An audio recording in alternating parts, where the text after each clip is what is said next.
ti marca mo sipso se o fo kaiso a foi nga kala o eli mu pa para la panse o le se nga fa nga ngai música sala fala fa o se le isso foi pes fale le a o le pes nga kai pes a o fa penge isso kai me faz slow fus ya mare pa mare po ai fa o so le fi pes il pes le o le mo e po a e sole mo ya nga causa nga fo o se kulo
Usi mai alau whaafafonga. Telefon mai Samoa ia sa taitasi. Wa au mai mo oe ona o le langolango mai a le talofa voucher.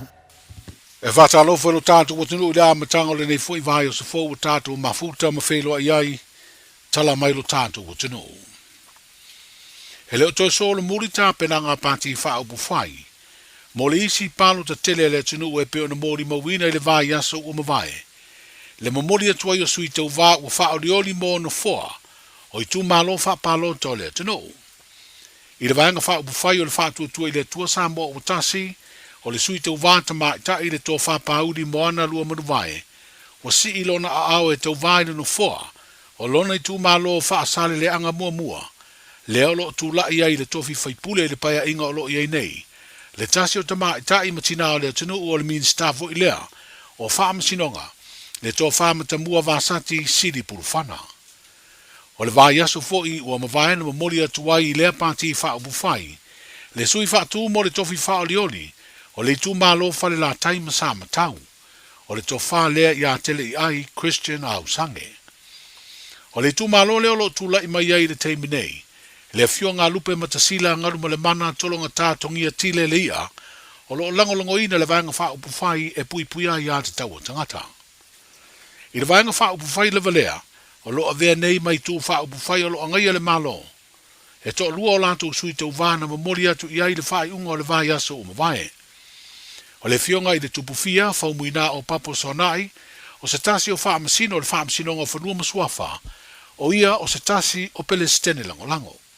O le ata malii o le saa o lona ainga ma le fioanga o le pea, o le atau vā mo le no fua o le tu malo o fale ata tasi, le olo tu lai mai ai le tō wha manu le ua pale tā sala tovale, o lo o langolongo ina le vāanga wha ubu whai, o le wha tua i le tua Samoa o tasi.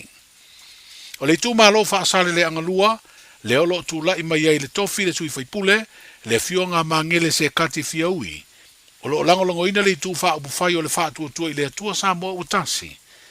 O le atau vā mai ai le sui whaatua o le vāanga wha ubu whai e pui pui ai a te tau o tangata, le tō whāwa e lua sene sā mau, le ua mai a mamori atu le vāanga wha ubu whai e tau vāi. O tāpenanga umanei a vāanga wha ubu whai au tu e lua, o lo o wha ngā solo, a o wha talitali ai pēre atunu i leisia na palo ta tele, i le tau sanga o mua mua ai nei, lua o lua ono. O le asanga fua o le vai asa fau, ua wha tu langa e amata wala wai mori maua leo leo, e langolongo ai mori anga lo tua i aile sunga la auni le ua tea polata i Valfosi Smith, ma le fionga fe pulea i sua fai mata, o fai pule o le pāle mene, fa pe ai li o fa tau malama sa anga lue o se leo leo sinia, o le tamaitai o Lise Marie Schmidt, ma le urunga li o Samuelu po Sam fau ena si miko sua, ma si vai fau ena. O mana o miai en wha masinonga tu sitala o unanga wha saralau i le atunuu, e tu ina atu le suafo le tu sitala e to tasi, e a wai e li poti tau o rumanga o lea wha masinonga. Ma ieri tele tonunga o le vāpi api o le potu wha masino, i le wha masinonga wha i tu malo, o le mafu anga leo le to tasi o le tu sitala ma whai o na a wai to telefo i le au tāpua ia i la tau o lo molia e fia whaatasi atu. O lo ia mai whafolo o fina wina tali te tea i la tau umai to ono o lo molia, i tu a ingo le tau pule pule whaatino se sori tu la fono, ma le tau ma whai e nā tia le whai o le ami o tonu. O mori anga nei e mafu o mai le sue enga na whai e le malio se li televou o tu au wha savanu, e unua ma se whaatananga mai le komasina o leo leo. I le ono masina o iai Samoa i la pata inga ma whautuanga na tonga whiti ai, le pepesi o le wha mai o le televivini po le whooping cough, o leo ua wha muta aloa ia nei. O novemba le tausanga o mawaena a mata wha malo si ai la pata inga ma whautuanga, mo le pui pui o le atunu umai lea wha mai pipisi, e pe ona wha mawina e wha se lau luas fulfitu, le au wha inga o tangata na afia ma masalomia i a unga o le televivini, pe tai o le tolu masina taluai na mata winai, le wha i tio i la tau na afia, ma o se tūlanga le leilea i le ngā ruenga na whaatino, e le au nanga wha soifua malolo ina. O whawhita iai le mta ngā ruenga i le lango antua le tunu uawao, a o tau mawhai lana au nanga e mamori i le tunu, wha matalanga e pui pui ai le soifua o tangata, mai lea wha mai. O le sui o le malo Samoa i te tonu o le territorio America Samoa, le fionga le konsula le tō whawhata Brian Kayo, na whawhero ia le tasi o vaenga o tangata whai ngā ruenga mai Samoa tu tō tasi, i la tau o maua awa noa e ngā rurue ai, i le company tu a pai o le Starkist i tutuila. E peo na whaelo ai le upenga ta whaelangi e le ofisio le konsula o le malo Samoa i le territory, o lea whelo inga na ave le wha malo si awa le konsula, i le ufai ngā ruenga o li i matamai tai, ai mai se o upu apo apoa i mawhautuanga, ina ia tautua nā lea mio pulea ma lea mio tau saafia, a o nofo valavalai ma ainga manuu, ona o ngā ruenga wasa ini ngā manuia i seleni, mō lea tina e o ainga. O marienga le vau malo e lua i le mafutanga tai le atoa Samoa, o lo iei awa no whai ngā ruenga uofo mai, e le company o le Starkist, mō tangata nuu o Samoa. Stasi of Soaswani i tupe maua mō ainga, ai o lo manuia ai fo i le tamau ainga o America Samoa, i o loa o apatuna o lo whata watu i Maketi i le United States. Whai loa i le whaasa launga me le ofisio le konsula o le malo Samoa i le territory, e lata i le 5% o loa tau apatuna e ngaosi le company tu apaia o le Starkist. O mtanga luenga leo fale pui ma le toi fuata ina ilo tātu utinu. Wa au fia nei se polo kalame wa o onga mo le whaatino ina o tiute. O le puia ma le tausia leo le file mua malo o fatasi. I to tonu o le Pasifika. O se polo kalame wa aveai Australia mātunu ua whaatu ina ai se no o fuanga mo le teimi mua. E o au ina ai leo le Pasifika mo le whaio ia tiute. O tunu e sifuru wa au fia le polo kalame o Samoa, Tonga, Fiji, Vanuatu, Solomona, Nauru, Micronesia, Tuvalu, Kiribati, ma le atunuu o Timor-Leste. O mawhai no whaatino lea o onga, i le ngāru lue whaatasi a malo o whaatasi, ma le mtanga luenga o leo le malo o Australia o mawhai ai, o na o auina le toa se lau o leo, ma i atunuu o le Pasifika ua Filifinia. E lima vai aso le umi o ia o onga mo tiute, o le puipuinga ma le tausia o le file mo. Tala amatai o le nei vai o sa fau, Ua na o le Radio Samoa se furulima iwa toru a mo e tautuaina o e ilangu ngana fitu aso le vai aso.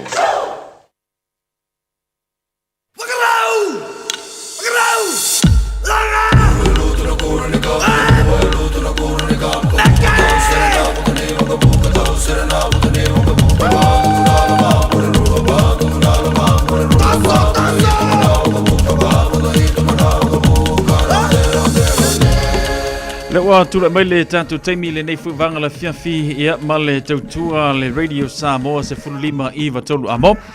Ma le tatu porkala bepe o ni fo ile amatanga o le neiva yaso ma ua faa penao na faa fonga le tatu o tinu ile toe faa sala la wina o tatu tala mai Samoa.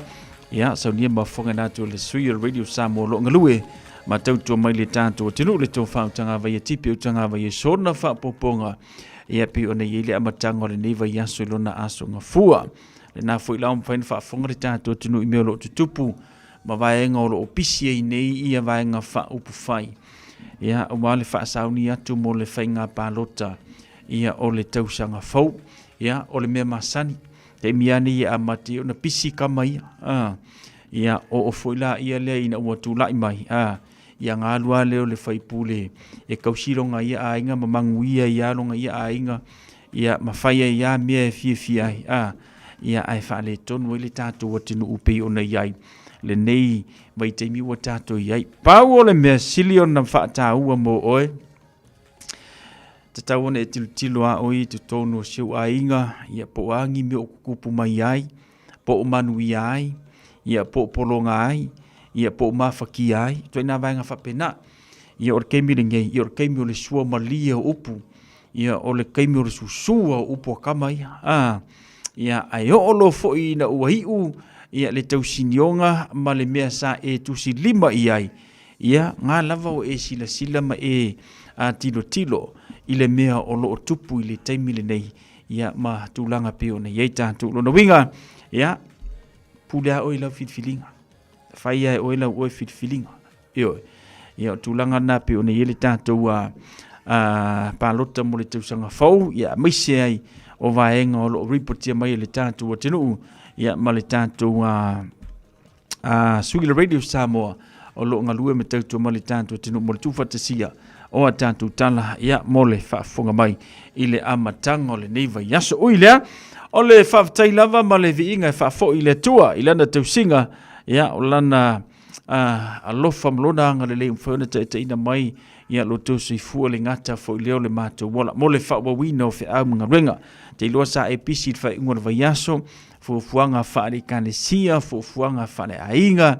ia o mafutanga manisi lava vaenga sa episi ai ia avi ia le lofo le tua le watanto to ia ulia mai manmanuia le neia so nga fu e fa popolo to so fu manuia le ngata fo leo le mato wala ma lo fo ile fa mo popo ma lo fo ia te o le la mua ia i vaenga e le leipi o nei le ngata tu tono lau i kalesia to tono lau maftanga to tono lau ainga ia me se maftanga nu mai kalesia ia pe ona lima tamatau mai ate i tātou i me whai wai o mea mongi aia e le kai ku se whale aonga e le kai ku se whale sa e le kai fui kingo mai se me whai sa mo pe au noa ma tātou le ai tau malele atu i atunu i whafu ioi wai manga o miero sa mo se fsosuangi longo mai tātou i neni usila e ui o ne te ngofo i lungo re kupe ioi o lo winga o lau tala e te tongi lau whale, te tongi lau ta vale. So se mea i te tono ni usila nei o le tupe,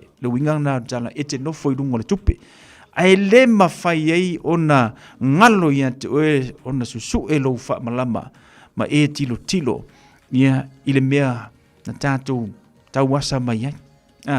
Lono winga o le whaafitai sili le nama o tau mālo le loto nuu, mālo le loto o te nuu, ia mālo fo i le whai a inga le lei. A whapeala o oele na, ia, tolo polo ia te oi, mālo le tautua, ia, mālo fo i le a lofo i nei a inga mesi o tātou nuu, ia, māla whanga pei ona, te talo mai mo tātou, ia o tātou alo whaiwai, fia amunga luenga pei ona masani ai. Nai tamama nei tina mātutua mālo sui fumaruia, ia te utou, le ngata fo i lea whaatalofa, ia, tu asina sina ma umari tātou por kalami whaatalo whātu ma o tau mālo sui fumaruia, ia, le au whai tatalo, so se whata whai taulanga, whaatalo whātu ma o tau le nei a fiafi, au na le tua mo natu whaletua, whaafale le malu i so se pito nuu, ma so se atu nuu le nei la lolangi, ona o le tua malona finangalo, whaatalo whātu ma o tau ele whai ngō fie, ia le ngaluenga le tua, iwe, timu ia la inga e whiololo, a o le upu e lafo atu, ia matele o le whaitionga, ia marekele o mea ki ngā whika ia i maringaruenga, ia o la o tau le nā tau tua i le tua, ia ma le vaenga, ia na tātou tautou ai a wale upu fola le tua. Pātele ma pātele whaatalo whātu, Monike te mai te isa, ma rosi fumaruia, ia, a whea fōi a whionga e pkopo manatu swani, ia, mai se fōi nei whaiwhi au tā lai, whapena fōi ia nei missionary, o ia o lau whapena o na ofoina, ia, leola tautua ma leola au auna, mo le tua ma lona whingalo, ia, mātou te talo pui mana vei o tau, so se atu nu o lo whapena no tu iai, ono ole ngaruenga le tua. Se mai tātou lewa, to ai tau nuu i Aotearoa wa malulu le mea, e lono winga, ia, whaitete le tau malulu a le atu nuu nei, ia, matulanga pe o nei ai, ia, ofu mawhanwhana, ko kingi mamama ngongi mangaia, parangi keke reise fili, ia makuilo ofu mawhanwhanga i te miuma. Ine te ua wha le tonu, lau whainga malanga, ia, ona wha le tonu ai fo ile ofu whanga pe o nei ai. Ia ma fa mai atuai ma le tautua le ataua savea le ulua ia li El Herden la vea mole ne ia fiafi se ia pa ia li tu lai fa o le aso a tau. Toa una masani tato kako e kaska ko pesi kako mai e loa. Ia kako fa solo diso tato por kalame pe o ne ele ne vanga la fiafi. Ia ma le tautua le tu fa siava tu pea Antonio pe o ne ele mau fa samomoni mo tato le ne fo ia fiafi. Fuliba minute o te le tu le fitu.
Ola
E o whanga manu i ululu o la au, awa e whawhanga I funga o la au. A o le tangata, e whawhanga I upu matala. O le mawhileo o alanga upu mamuanga ngana Samoa maona whaapongai, e a fua I lona sio mianga. O lona lea sao I le whaatufunganga o le iloa whaale aso, mai le tautua se ia o ina pule. O alanga upu mamuanga ngana, ua lanto mamanuina le tō whamanino a Samoa, mana tua foi, e tāo fitau muli le atunu. Na si I le whaiva mo se alili, a ua e mai ma le pui ali. Ulfanua se na usu I a sina lalofutu le afine o tangaloa I panta whalelanta, I whaele ngafa o tae maa mati le whainga. O le masanga le nei na alu le la au sanga I tutuila. O le tuneva o le pō ai taunu teine I ngā tai o a fono. O le pō le a sa lama lili ai le whanau teine tui a fono I le a au. Na wa ia teine nei le masanga ua vai tele ona la whaafe lea o le masanga I lo lanto a inga e matu ai. Ia, ma se I whaise tau mawhitanga. O I tonu lava na mau ai le upu lea. Ina ua malamane tu ia fono malana whanau. Le na o ni teine ai o ni tangata taualoa ma whaaloa longia tamai tainei o tae mamati la whainga. O na whapea lea, na whangota nei mo sea lili ai ua e mai ma le puia li. O lea lili o le whingota o le sami. Ai o le puia li e winga I ni tangata taua ma le taualoa. O upu e whaamatala I se mea na whai e pei o na masani ai. Ai mea ane ua o I se taunu unga mawa e māloa ia ai le I mawhauwhauina e o iai. O lona winga o se mea whaatau waa ai whanau mai ai se mea tāua. Si olo matua foi na whai maulanga le tātou nuu I nā aso le mativa mana tautapaa o tipi masai e Whea moa I solo e whaatau. E wha o ngai si ana tama. Ia o lea wai u ina manuia si ana tama I lana sikolasipi ma ua pule ai le whaletupe. Whai ma le taa vale e whea vea I aisi ona tina. A o le nei lama tātou te o e pu e le pasi. I le se lama le upu. Na alu e whangota se alili. A e fo I mai ma le pui ali. Whaatau le whasi sai ma le whasi tipi, ai whanau mai ai le sikola sipi. Whangota mo se alili, ai e mai ma le pui ali. Manuia lau whasonga Samoa. Aloha, we're the Katinas, and you're listening to Radio Samoa on 1593 AM.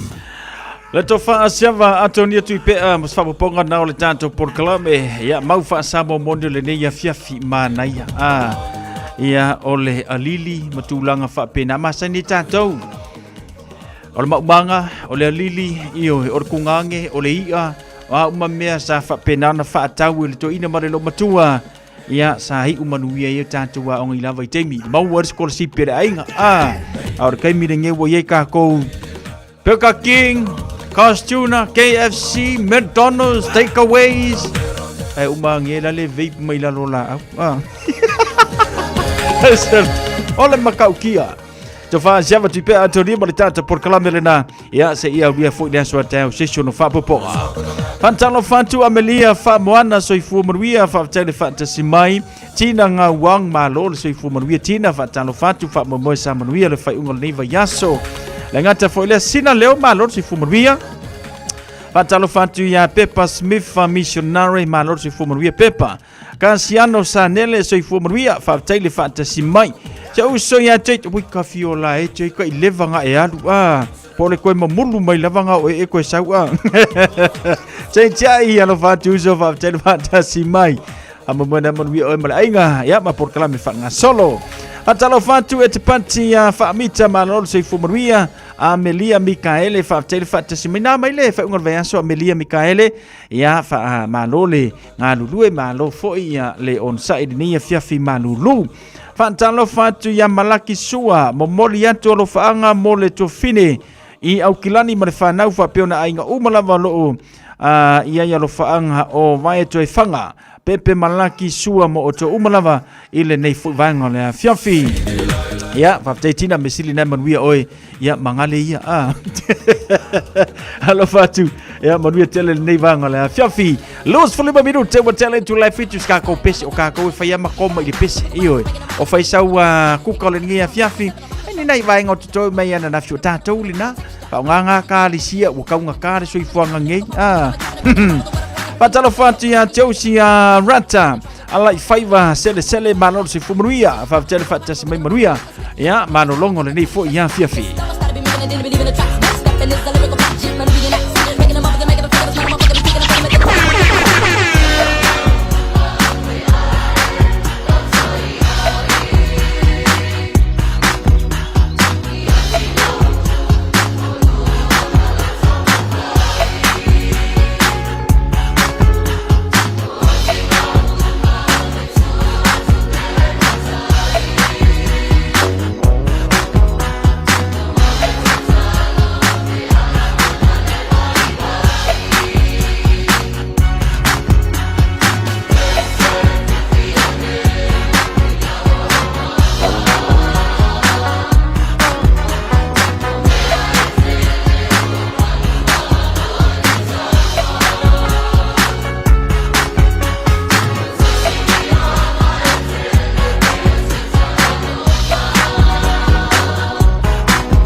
Samoa lale ua tata mai I le leitio So le sunga e toia I na loma tua se tatou o Aua le whātua ia e whai mai lau toninga Savali whalusi mai o le tino puta Savali whalusi mai o le tino puta Se tūlai mai o Elena e te toto maualunga Tope tope mai o Elena e te mai suka Tātou sava vali toa tele langona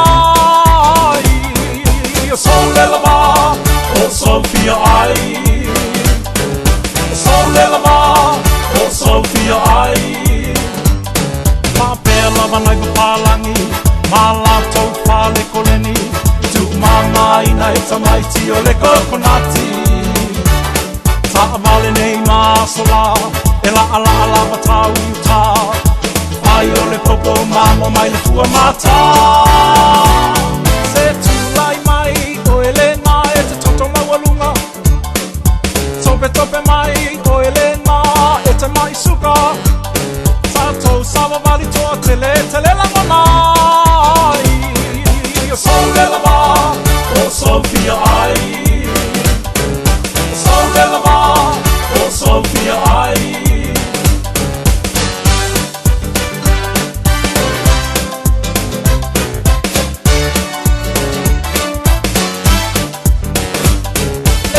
Samoa se whamalo le tau longo longo. Le au eva eva ua tai mua atu le tātou solo. So miti afu e te mawai le ofisa. E tau ngofie se pulu lima tala. E tau ngofie se pulu lima tala. A mulo loto sau nei lo ai whatai tai. Savali lemu, savali tele vave ma fa nati nati. Ma le savali nga ua fa solo ato. Ai sau moli, ai leo se vai moa. Ai sau moli, ai leo se vai moa. Ma pela vanai papalangi, ma lato pale koleni. Tu mama ina e tamaiti o le kokonati. Vale nei masola, ela ala ala batau ta. Ai o le popo mamo mai le tua mata. Amulo loto sau nei lo ai whatai tai. Savali lemu, savali tele vave ma wha nati nati. Uma le savali nga ua wha solo ato. Ai sau moli, ai leo se vai moa. Ai sau moli, ai leo se vai moa.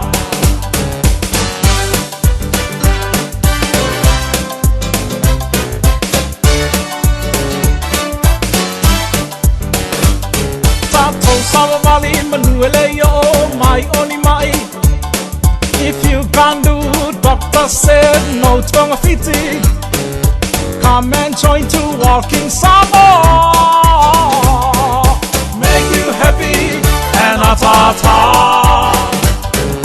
Make you happy and atata.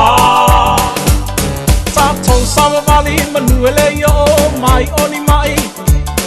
If you can do, doctor said no tonga fiti. Come and join to walking Samoa. Make you happy and atata. Make you happy and atata. Ma pela vanai papalangi, ma lato pale koleni. Tu mama ina e tamaiti o le kokonati. Ta vale nei masola, ela ala ala batau ta. Ai o le popo mamo mai le tua mata. Tatou sawa vali manuele yo mai oni mai. If you can do, doctor said no tonga fiti. Come and join to walking Samoa. Make you happy and atata. Make you happy and atata. Make you happy and atata. Make you happy and atata.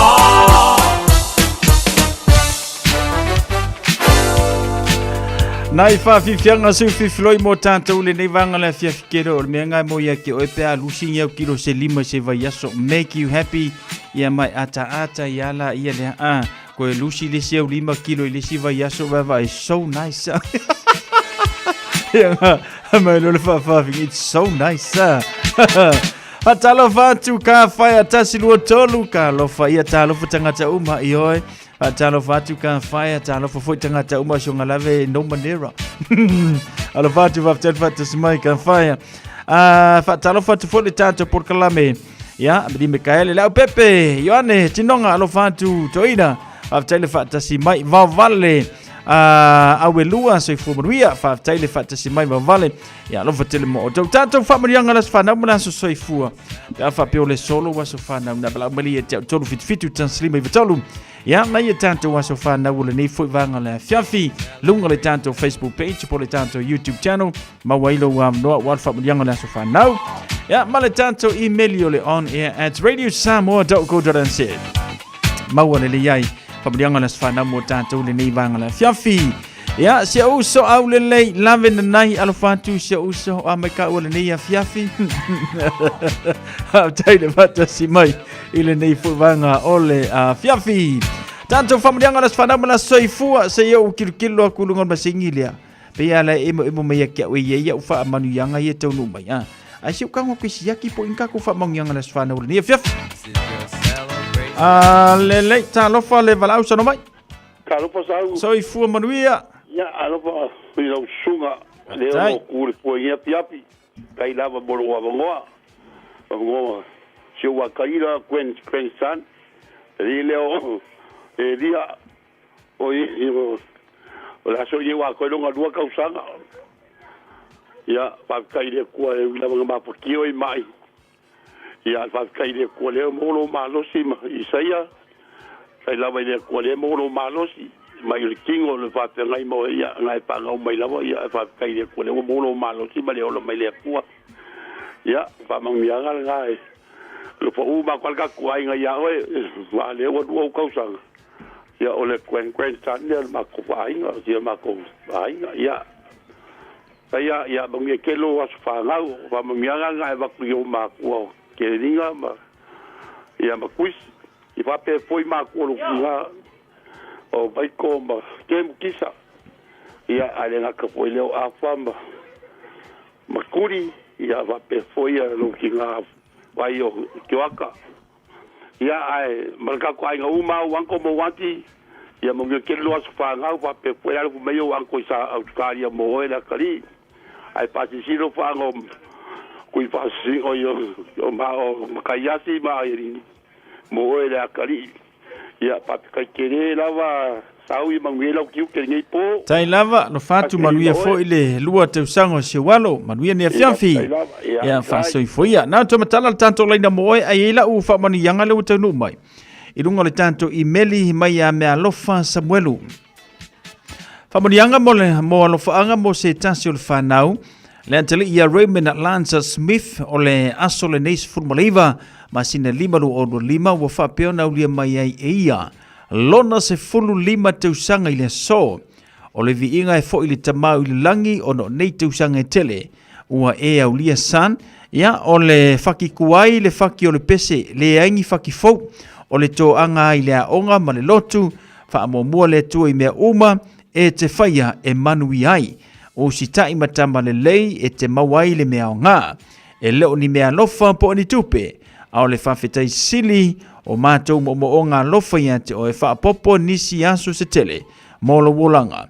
Ia mātou te ano lofa tele mo o e le atali lans, ano lofa anga e le mawai mo o e mai au ainga umalava, mai se nana i Samoa, au uncles and aunties, nieces and nephews, pea o uso umalava, mai se nana silisili alofa anga o maua au matua. Le ali whano tasi ia ma mea lofa. Happy 15th birthday again son. Maruia tele lau whianga iai ma onga ile nei fo yaso.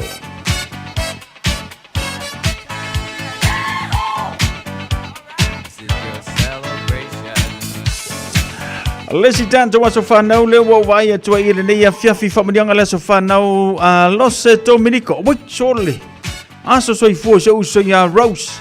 A toile solo na lima se furu ono tausanga. Anga leile tu ia teo se uso. So e whapopo nisi tausanga. Ia awau ngaruenga le lei. Mau ngaruenga le anga. Iu. Ia mamea uma. Ono ofea ngai ma oe le uso. Ia manuia tele lo waso so i fua Rose. Lima se furu ono tausanga se uso. Ai li kai a Rose. Ngā lava ke la kiki. Iu. E maka ukia lo mano si ngai ai. Lima sepuluh no tausanga ai pia nga whakua e lufu nai. Alofa aku Rose, manuia tele unga luenga manuia fo ia lo wolanga. Io ko anga e lama e whapinana ma losi elo tino. Alofa tu Rose whaptene vata si mai manuia lo masa soifua. Tuli tali ulu family atu oda ano soifu aso soifua le alii o eisa whamanuia le tua le antuanga. Ia ole lua tausanga alofa anga ia mai anti I melepone. Manuia tene ia le nei fo ia fiafi. Tupai matuna fatua ali talataina lo fantu fatel fatasimai tuli taliulu malor se fumanuia fale loa papali I fatel fatasimai le nei fo vanga la fiafi ia mai lanto umala vapi on maua mai li tanto por klame.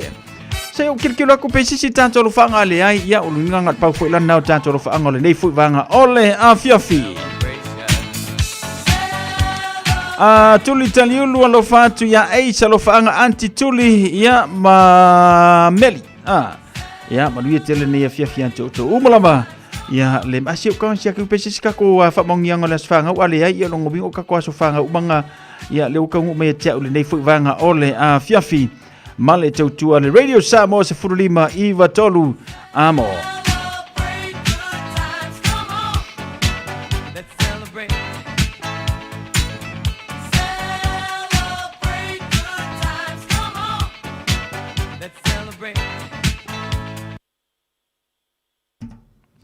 Ya le na Paula na ni tanto wa famadianga le tanu mai ta ule nei foi vanga la fiafi male tu le radio Samoa se furulima iva tolu amo la to umala valesa aulia mai le so to wa so fanau maso soifua ia o te talo ile tanto proclamation kanga su akula pesele ngomanga ka fa mangwi ko wa so fanga wa ia le maruia telo to wa so fanau maso soifua ile so la pese atu pasta Poni fonti ia fa pena na fa manuia toi to aso fa nau maso soifua ole nei foi vanga na fiafi ina participanti o to lima o to na wa ulia mai le so to aso fa nau ia manuia ni fiafi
ala na si fonga mantango fir sungal fa fengainga pasta podi fonti manisi no fatunga motato ya na aulo fantoli tanto por kalame moila to umalava ua aulia mayo to waso fanau maso soifua ila so ya pi ona ile tautua radio Samos Flima Eva tolu amo fantalo fatu soloi so faneru manot soifu manuia fantalo fatu Terry AC andalo sama utimoteo manot soifu manuia ya kopo eti fafteli fata simaisha usonya chefa muritalo alo fatu chefi yo umi funga ya alo fatu so fafteli fata simaili ni afia filitanto por clame Amelia Michaele Juliana Smith fantalo fatu Juliana fafteli fata simai tuli italiulu ya lengata fo ilea fale loa papali le maua mali tanto por klabe ya malito telo na tanto woma paanga bi ona maua mali tanto to tual radio Samos Flima vitolu amo matau te whaia ni fo aroi le aso lava te fio mai ai ile Shine Dental ai inga whaapitoa matau te salia le Afterpay Zip Q Cards whaapea wins quote ile Shine Dental e whaia fua whaatalanoanga ma le ACC ile Shine Dental le aise tongi mo whanau ile bao le se furulua ile se furuwalu tusanga ile Shine Dental talanoa mai le tongi ino le whainga o nifo e whaunga ai le Zip Smile Now Pay Later le aise tului ile Shine Dental a fio mai le 5 Great South Road manukau pe bala aule lua fitu ono fafa lua fitu ono fafa mole Shine Dental Afia maua sosa Omega ka Diana lowi moa Omega ka Sabaleta umofie Omega ka Fili mailo ile Omega ka Omega Cars, lua selau Cavendish Drive i Manukau. Ole telefoni o iwa lua fitu 5 tasi lua. Susu mai Manukau ne Omega Cars. Umalole keisile Omega Cars. 24 hours a day, 7 days a week. Radio Samoa streaming live on www.radiosamoa.co.nz. E nau fa silsilanga le utanu mai te ule ne fu vanga le fiafi ya male tanto por klabe mai ya ona so fo le male tanto por klabe pe ona masani o tutu penga ile loloto mai le sunga fa fenga pasta poni fonti ya pe ona masani ile na tutu ya fiafi wa sunga fua ile tanto no le valo mai tanto fa silsilanga le utanu mai te ule ni fiafi va filifili male tusil sunga awane ngalo sa lo mingo le tusil sunga fa tasi ai male lo minga o le mau filifili e mau wai whaalupenga o Samoa i se sifo tutuila mamanua nisi o tāna tu o Samoa o le ngā upo le mata whai oi o le matai le whainga o le whaalavelave pe o le whaapoiponga o le maliu o le o singo a inga fe sila whainga o paolo si i whaaloalo whalanginga o e kalesia ma le tele o le ngangana whaaloalo fitu sifuru tāna alo na tau na le ofisa lava o le Radio Samoa pe tanga iane i le shop radiosamoa.co.nz fai mai eisa oka moa tanto tusilena pe amana o mia. Ole a ta oto ia le la au mona la. Ia upa ia sautua fafafa Samoa mai le tai sama le tui manua se ia pa ia le tai ula na whanua. Ele eise vave na te ngafa tauli mai nau sa mawhainga. Awa ua ta oto au se ia mai vasa. Ua maea o na tu ulaupua. Le nei whaalinga e wha sino tonu. Iso mātou nuo sa punawa whale alili. Awale pa ia ialo whaanene. Le mamalo lo o tou. To a wha maupu le loto I whale o le manu Samoa. Meise sio mātou pito nuo piu. O lo susu ai le suafa whaalupea. Alala tai e mātutua I le nuu. Ma le mamalu I le pito a ai whaapea le lautina na le lei. Ua tasi nei nisio ali ma whaipulo le tātou nuu, sa awai le tātou maftanga momua. O le au suia le tātou whodotanga I le aso toru sumaritaso me le afa le valu le tai ao, I le tuantu si lua whātasi Gurpritz Rawi mangele. Awa le wha moe fia whātanuina, I le aso luas fulu masine ono, lua ono lima. Ua whaatalo sanga ina si o tātou nuu, se feso soani mo le fausia ina, o le whalea onga mo alo ma whanau o le tātou nuu, mole mana tua mai sau taitai mo se tatou whaamalostino. Mo nisi whaamatalanga whaaso tai le telefoni o le olua tasi ono tolu, ono whaavaruiva. Olua tasi ono tolu, ono wha varuiva, wha whetai, sa inia li ma whaipule o sia tātou nuu sapunawa whale alili le tātou wha sila silanga lena. Mafutanga whanga whau. Mafutanga alo matama whanau o whanga whau i Aotearoa New Zealand. O le atoe whaatanuina le tātou mafutanga i le aso tōna i tolu sumaritaso me, le itu las furma le lua se i toe wha mautu wai fuafuanga. Wa uma o na talanoina, wa le wha mo su tātou nuu, ma le kale sia i Samoa.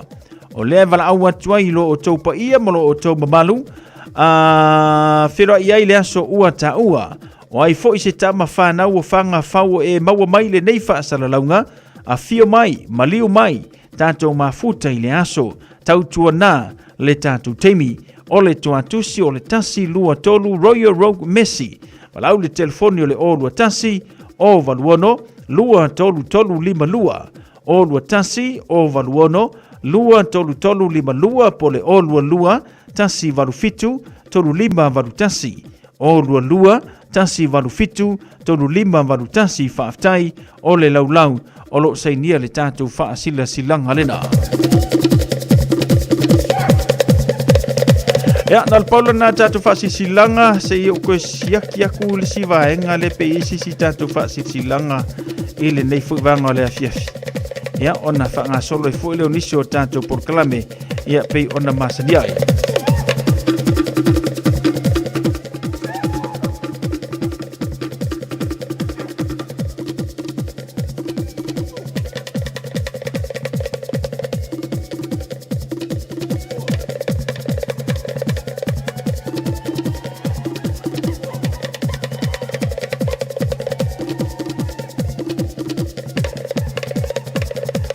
E na paulo nane tātou whaasi silanga lau tonu mai e tau le nefo vanga la fiafi nisi vaenga te fie malama tili ai.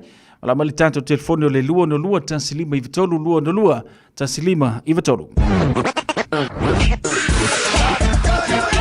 Malo soy fua, o se fufonga Samoa, Radio Samoa, tansilima i vitolu amo. Se kia Radio Samoa. Radio Samoa, tansilima i vitolu amo.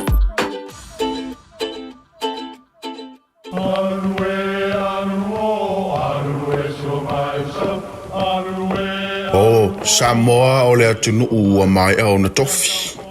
O le la au ua mai au ngā tātulanga e le to e tau au whangaina. O le vai fo i ua malili ua mai au na saiki. A o lau polo kalame o le vau filifili. Ua na o se toi wha manatu. Ua na o se toi whangu i au nganuu Samoa. Mau upu ta oto, mau upu tu. E ala lea e ala ngā upu ma muanga ngana, ma le vau ngana. A wane i emisia le tātou polo kalame, iafi o aso lua taitasi le itu la e valu, i lunga o le Radio Samoa. Ia manu ia tele, lau mai muanga, ma lau whaasaunga Samoa.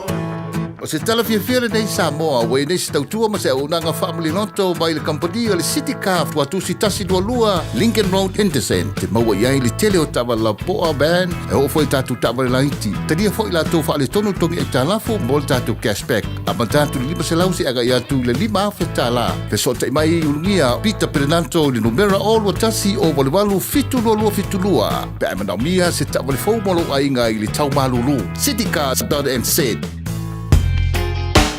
Radio Samoa, tasilima i vitolu amo.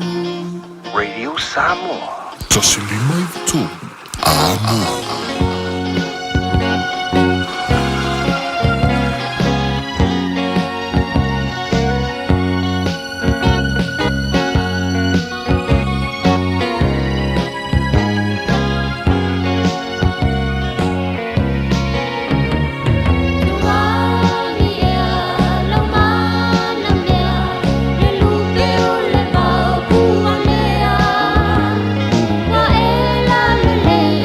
Oh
mātango whiara whai pese le whantalatala le ne whaiwanga le whiawhi ina ua tāntonu le itu le valu whantasi mai whole sunga le whawhengainga pasta poni whurati wala mawhoi le tātou porkalame pi o na masani ei o le tutu le upenga ile loto ia pi o na masani le mele usimai le whaafonga sa whapaponga le tātou porkalame tutu le upenga ile loto.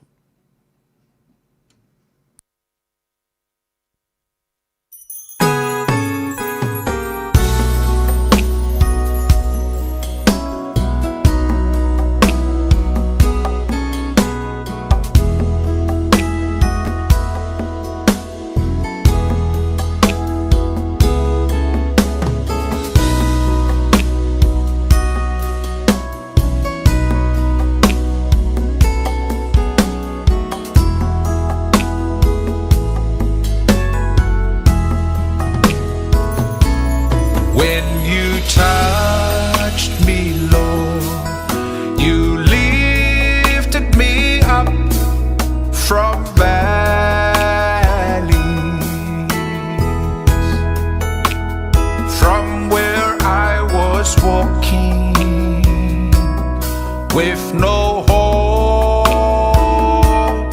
at all.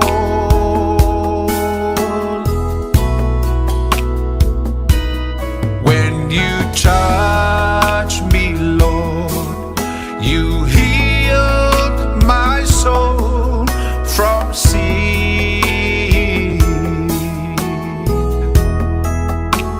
Thank you, Jesus, for your precious love for me.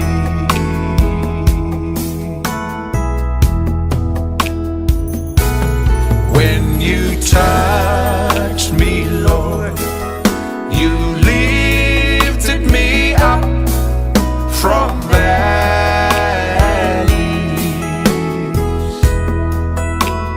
from where I was walking with no hope at all.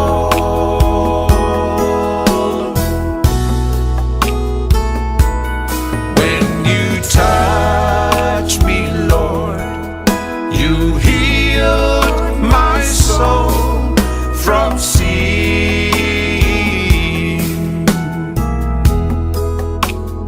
Thank you, Jesus, for your precious love for me.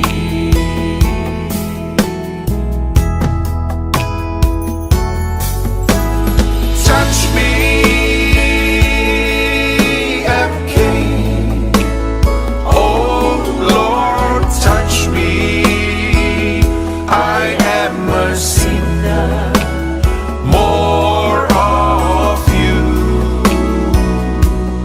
Touch me, Lord, I may be blessed, anointed and clean.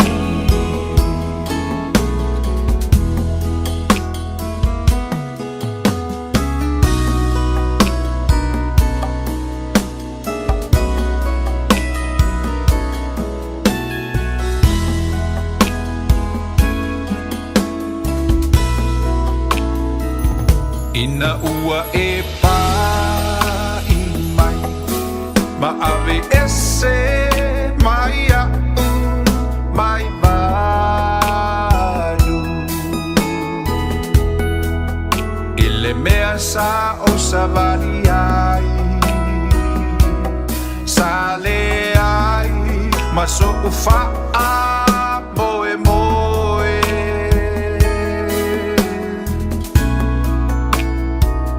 Ina ua e pa I mai, na malolo ai, lo ua nganga. Yesu faafetai, ilo alofa ua o wolai. Moni lava Yesu o lo alofa wa mātou wolai O lo lofa ua mātou mauai le wha o le tanga. O lo lofa ua mātou manui ai ma o mātou mauai le saulotonga. O lo lofa lava leo mātou mauai se wha moi ola. Mwhai e ona mātou no nofo ma au na mga lulue le nei o langa mātou te iai. Alo iei sa mātou wha moe ia te oe le lumanai. Whaafitei tele le nei e fiafi. O mātou o maifo le nei e fiafi le tua. E si atu le vi inga ma le whaanitanga ia te oe. Wha manu oto o mātou loto o mātou nganga ia te oe. Wha fo le vi inga ia te oe. O mātou o mai mātou te wha manu ia te oe le nei e fiafi. Fa fo ia tul whaafitai o no me lei ma me mātango fie. Me sili wa e whaia moi mātou lau whanau le nei aso. Mātou te whaafitai atu o le nei aso fau. Wa e whaapopo i aso lo mātou ola e pe o na mou mali atu. Sa mātou iei au mga luenga. Mātou wheo iei le tua i lunga o wala ma so se mea na mātou iei le nei aso. E whaafitai wa e te tai mailo mātou ola le nei fiafi. Mwhai ona mātou maua le nei taimi, whaamano ina fo i e lau fio. Whaataunu ina aile mātou pol kalame pe ona māsani iai. Whaaftai le tua i vi ia lava o lau suafa mamalu o lau suafa sili lava. Mātou walau le nei e fiafi le tua. E fio mailo a nganga pa ia e te whaamanuia. Whaamanu i fo le tua lo mana le nei po. Whaauai mātou i me umala mātou whai le nei e fiafi. A pena ona mātou talala upu mo mātou whalongolongo i au fionga. Ia o awinai mātou ma ia mauai le tua. Ni me sili ma ni me lelei me taua. So soani o mātou o langa whale nganga a mātou i ele nei soi fuanga. Whaamnu i atu i au tangata Samoa le nei pole a mātou mafuta i ala i lau fionga pa ia. A uma fo le ngā luenga le tangata. Le tua i tu mau i atu ele vi ingo le whaamanu ma le whanitanga. Ai foi mai fatau va ia I mātou. Ia vi ia lo swafa le nei po. Ma so lo mātou ola. O mātou te talo atu le nei fiafi ono Yesu Kiriso lo mātou lii. Mo lo mātou faola. Amen. E fatalo fat foi le nei fiafi lau fatau saunga Samoa ile. Pa ia male mamalu o si o tātou tunu pele Samoa. O lo whapenao na mafuta mai ia ma whalongolongo mai foi le nei po. E le tātou pol kalame ma sani le nei o le tutu le upenga I le loto e pera masani. Iai, la auto au na fo nei poni fo ti au te whata alofa atu ma le nganga whaalo le tele. Pa ia la silasi o si o tātou tunu tupu mai e. Ta maali I mawhai la unga. Mai se fo yo au na pa ia le tua mo tō masiofo I so se tō vine. Ni se o mwhai ona mafuta ma le nei fiafi o lau whainga luenga. Whata alofa atu ma le nganga whaalo alo le nei po. Pa ia le tua ma lo le o si taulanga ma lo le ngā lue.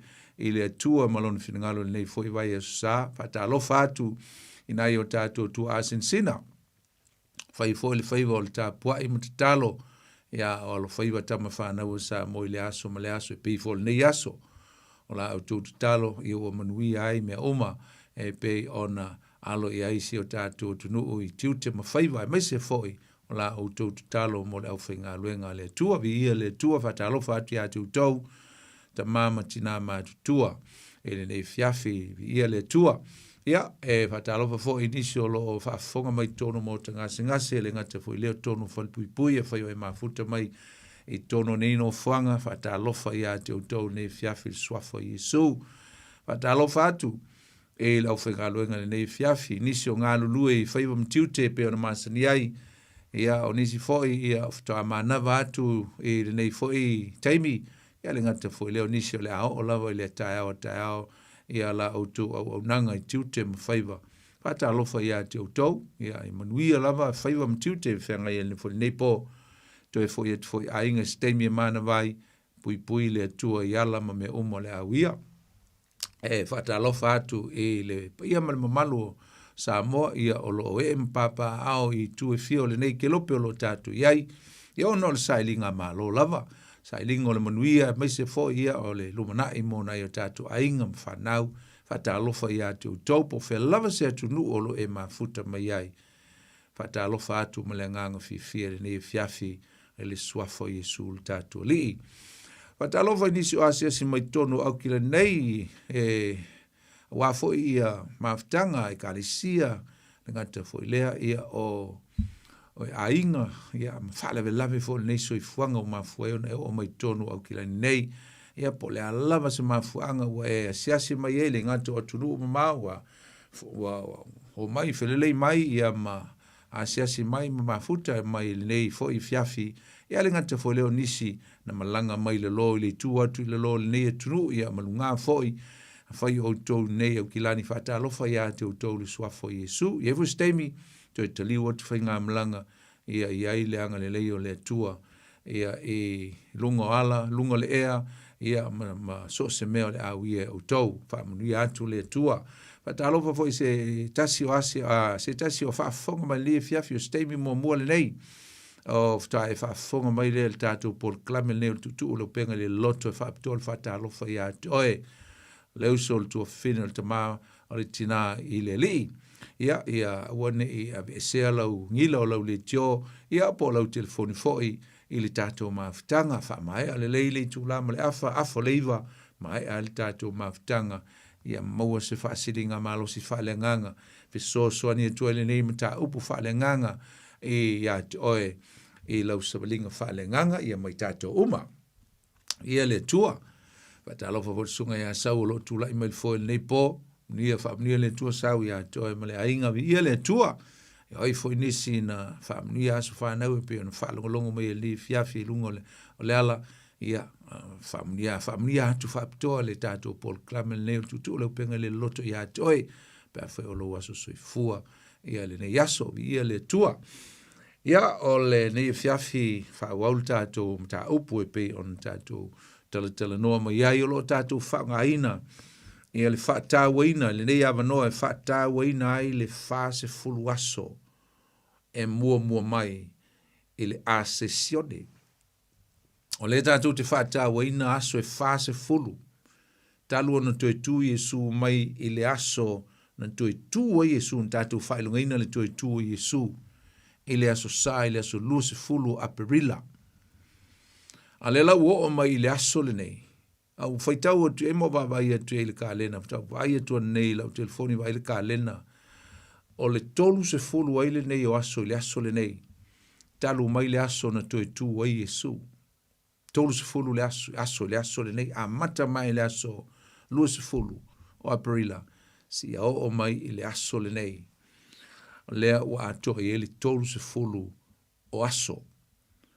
Talu ona toi tu Yesu. O lona winga, toi se fulu aso i te toi. A nga ila i le vai aso fau, i le aso tofi o le vai aso fau. E a to i a i le fa se fulu o aso ia, tātou te whata waina, ma mea na tu tupu ai i tu tonu o le fa se fulu aso lea na toi tu mai Yesu, ma toi ma futa ai ma ona so. Awa e tango nei e vava aima e whaitau masu su e le fionga pa ia le tua. E pe i wha le malama ai le to te lo tātou le tāua. E le ngata foi le tātou te le malama i mea tu tupu. I tu tonu o le whāse fulu aso lea. Ua whai ngoina o le whāse fulu aso. Ai le yo o le ascensione. The pre-ascensions of Christ. Po o le whāse fulu aso na mua mai. Ai le yo o atu. I le aso le ascensione. Ia po le aso le anga ascentai pena a fioa e ai Yesu i le langi i lona tama. Uto e fo i Yesu i lona tama. Ta ua la le fase fulu aso le. Wa ifu le fisili fa pea. Pea se ale mena le tu sa o ile malanga i Yesu i le langi na ua toe tu. Toe tu e a ma malanga i lo i le langi. Fio lo i lona tama. Aua le toe nofo mai. Aua le toe asiasi mai i ona soo ia mai se o i la tau na whaatu tua ia teia i teimi na whaiel na ngā luenga. A ieli tā ua male au ngā tele o le tātou vavai ai e tu tono le nei whāse fulu aso e iei folo na mafuanga na lailava o na toe nofo te isi e su mo le nei whāse fulu aso e le io o le aso e toe tu ai o ia e toe fio ai o ia i lona tama, i lungo le mongo o libe. Tātou, tā ua fo i le vaso lente nei li tā ua le numero nei o le fase fulu. The significance of number 40 in the Bible. Ta ua tele le numero fase fulu i tonu o le tuspa ia. Tēnā tātou tā ua, e wha tā ua ai le meole, tā ua le trials ia po tofu te fonga. E le ngata fo le wha tā ua ai le tua le tāpena ina o lana tangata mo lona fina ngalo. E le ngata fo le wha tā ua ina ai ia le wha masinonga le tua. Tātou tā ua le tele o la telo la tātou le tue tā ua ia me fitu na tā ua atu le vaso le ne tenei. O lo iei le whaata waina lo me le fase folu i tu tonu o le tuspa ia. Wai tele. Ai, o le fase folu le tātou te whaata waina i le aso le nei. I le tātou porklame le nei vai taimi. O le fase folu le o aso na toi mafuta ai Yesu ma ona so. O le whaata waina la le fase folu aso le ai winga e tolu ia na utaua. O le tāpenanga.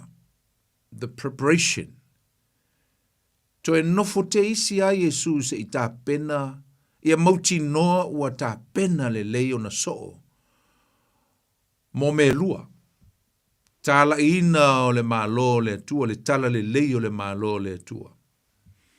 Ma le whaava ina o le ekale sia a Yesu ke riso. I lunga o le funga ele nei. Tā ua ia Yesu me e lua.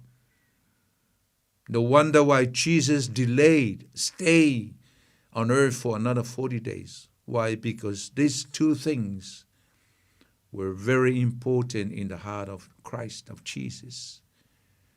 Not only to proclaim the gospel of the kingdom of his Father, but also to prepare this man of his for the establishing of his church on earth. Tā pena ila o li ia mauti noa le lei. Wa tā pena masauni ona so. Mo le ngā luenga. It's a big task o se ngā luenga e matua te le mta ua i le fina ngalo Yesu. Le ana to e nofo mai lama. Se i to e vava aima, se i to e siaki. Ia, na uta ua, salopo le aso, tatu pol klame le vaso lente, nei pola, mta upo la ula unge le aso sana nafi. Na uta no ai ato masi. Na uta ua whapea. Le lopo, le penga ato masi a le ana lai ona to e nofo Yesu. Le lopo na ato masi a le ana lai ona to e nofo Yesu aisea. Ia walu atu le stama mo pule le ola. Alu e se mai leo numela mai se furulua tuto e sultasi. Walu yuta pule leola. Walu e se lisi so o Yesu. Ale to e sultasi. O lisi se furu le ana faa poto poto e faa tali. E uia le pala ai. A sa faa poto poto. A o lisi tam. E le iai le faa poto putonga. E le iai le faa poto putonga i le aso sa le ana to i tu wa Yesu. Le nta tau le vaso le ntene. Na mo faali Yesu ya Maria le Magdala. Ai o le fiafio le so sale. Faali Yesu i ona so o i tonu o le potu. Na fa poto ai, ma la lafi ai, pala ai a Roma, ma lo la tu le lopo, le ale meo le atupu. Ai fa fo se i ona, na loka le potu. Ona pia atu Yesu. Ya mataulia le ntatu taua. Ele i toma, ai whaatolu le leo na whaamanuia Yesu i ona so. Peace be with you. Ia o tō manuia. Ia o tō manuia. Ai whae ua le whatu Yesu.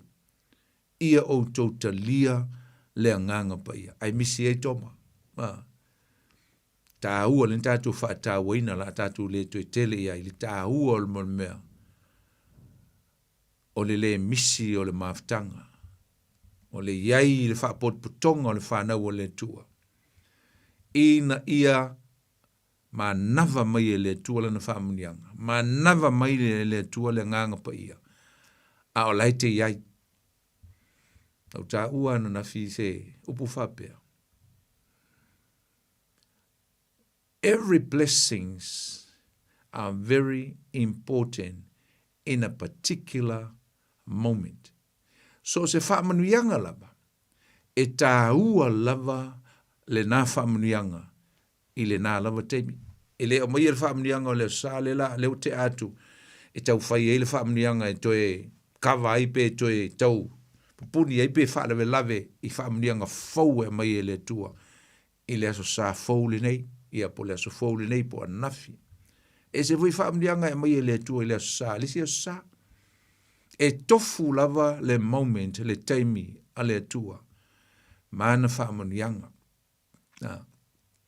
e mana watu la ele au na le tua le upu e manu ia i tangata uma ala te misi mana wa mai ele tua lona nganga e manu ia i tangata uma ana te misi na te misi ia e o ilo le so sa lea nta tu fa ingoina wala sa lu se fu mele le no tau mate ina o tele moti no po la tonu il vaso lente ne ga o le so lu se fu lento e tu Yesu aperila ne upo to te atol masina talwai lus ful ai o le so lus ful fitu o le so lus ful fitu la po le si so sana so ai o le so sa ton wala na e fa ingoa e tangata tangata sai lo tu io orthodox o fotoki e ngata fo ilea o lo tu Judaism ia ma lo tu le tu sai ma lo tu i sai ai mai se voi o le foi e isi lotu kerisiano le la to te fa manatuina le so sale le so luful fitu aperila o le so sa o Tomasi Thomas the Doubters Sunday o Tomasi o le Masalo Valley o lona so sale na o le so sa o Tomasi Masalo Valley ia e whai ngoa whapupu whapea, o le aso sa o Tomasi. Wai whai ngoa isi tangata, o Tomasi o le tangata, fo ilea e Masalo Vale. He's a touter. He's touting things unless he see evidence. Whatu ata li tonu. O tangata ele lavalo na whatu tua. Ma nei o upu na e na tautala Yesu le fai atu ia toma inga ua fai mai toma. Lo ua li lo ua tua. Ina ua o lai le so sa le ua fai ngō le aso toma. Le ento e sa wa Yesu i ono so o i Galileia. A la ua iei toma. Na ua iei tomas. Na ua iei. Ai sa. Langa lenga ave ele tala inga ave ele tala le lei lena i e te te ine le awala. Le na otu i ona uso e tau otu ele tala leu matu wa ai a Yesu ala le tali e toma se ilonga o te wa ai ini wha ilonga se ilonga o te tango i ona wha ilonga ma o wa ai tino iai unless only if I lono inga e vai le wha tua e ala na wha tau le wha tua fo i ili mta upule langa lenga wha mai Yesu toma, ua e tali tonu ina ua eva ai. You only believe because you've seen me, whatever ai a tau. Ai whamai Yesu, ai amu ia o e leva ai mai, ai tali tonu mai lava i a tau.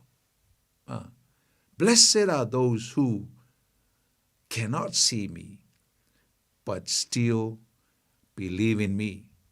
Ai tali tonu mai lava. O lana lau ingo le melea. O le wha tua. Mo meo le leo wa ai. Ai lai tali tonu o lai ai.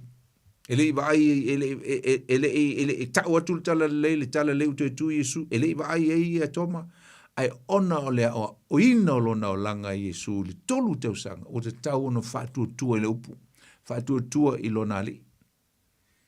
Ana winga leo le upu fei whatua tua, o lo whamatala inga, po lo a oina mai le tuse e peru lo mta apu sfumatasi whai momua. Whamai o le whatua tua. Faith is a substance of things that are hoping for. Whamai o le whatua tua, o lo whaalangolango lea i mea o e whaamoe moe ai. O lo mauti noa lea, o mea e leo vaia.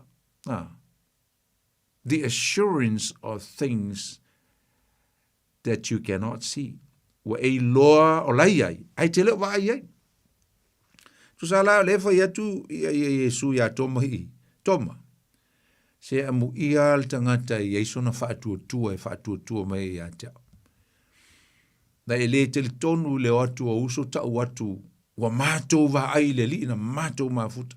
Ai wha mai e tele tonu. Wha mai se i longa lawa te vai whaatoa e tele tonu. Only when you see and then you will believe. O lea la tātou te fia whaatau waina i. Le tāpe na ina i Yesu o na so. Whase fulu aso ia na whao ngā Yesu. Se i toi tāpe na ia le au li ia. Tāpe na ia. Ia mauti noa. Aile i fio a Yesu le langi. A wa ia mauti noa. Le mea lea o le a entrust to inatu i ona so o mauti noa. Wa lava ta pena i lantou. Wha ngai Yesu le vasfulu aso lea. To prepare. Fe au o lona malo. Ta lai le tala lei. Ia mauti no o malo losi la uli ia. Ta tu te iloa i fua na fua mai i mea na fai e tangata ia. Ele to se furu lua le. Wha popo e ma Paulo. Wha popo ia i ma Anania. Le ana sui ia fo ia yuta le whaalata. Na, to se furu lua. Le saua Paulo tu tonu a tili ele ma losi o le poutu o meta o apostolo. So o Yesu. E o e whaile tala le lei. Tātou te ilola. A wae lei e le lei o tio ngai tama umane. E le lei ia lātou to inga hoti no whioti ai. Whioti le anga lava isa malo losi loto. Na whioti le lalo langi. Fasi mai lea mea, fasi mai lea mea, fasi. Tātou tama leo Thomas. E ei wha mamonga wapea.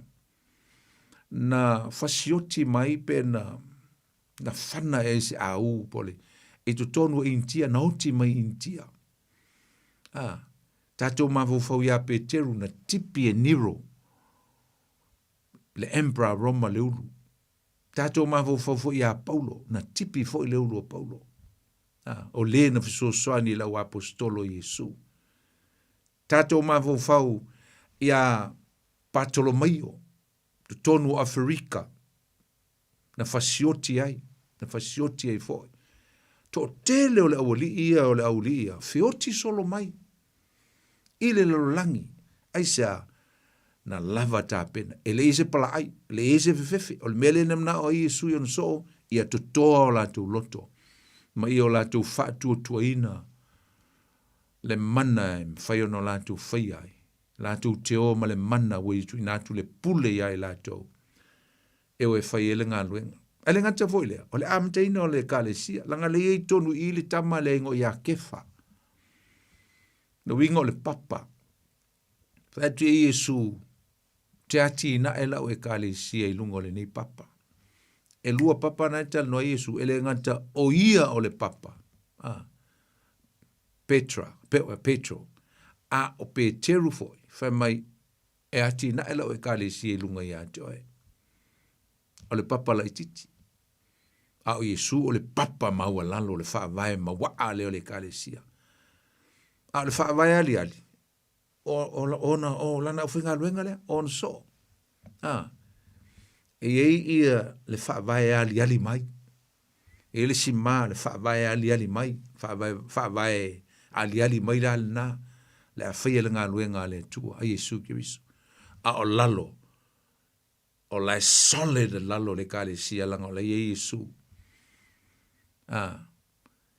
Petro.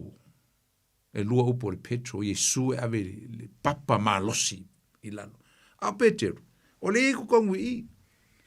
Va ila i ele men tupu le ala atatu tala noa. I le toe tape na ina Yesu. O Petero. O Ioane. Ma le auli umaia. Amen.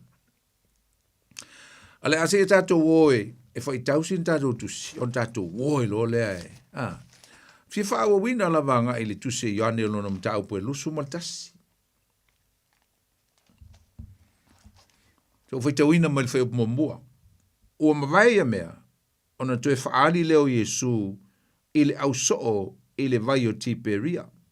O le vai o tiperia, o le vai lava le karileia, o le sina ingoa. Ma tu le fo karileia le sa ngalua e Yesu mo le tolu tau sanga. Ina ua le talia e tangata Yerusalema tangata Iuteia, le tala le lana upu, malana tala inga. Alu lo Yesu i karileia. No foi de me tele e tangata nu ese. Ina ua whamai Yesu, e le mamalu se perfete e lona nu. Alu lo i o.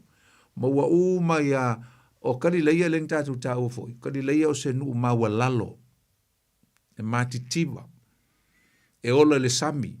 Le na maua i ao na so. Le foi la e mana o a Yesu. E to e alu a i o e se to e feilo i ai malana company. O nai o na so o na ia fili solo mai, ma tae solo mai, mai le matawhanga, ma mea sa whai ngā luenga ai. Na mai sa lunga o sami. Talu pe ko ongo asu, ia pe to fitu fo ia, ono le fitu so o Yesu, na maua mai lunga o sami.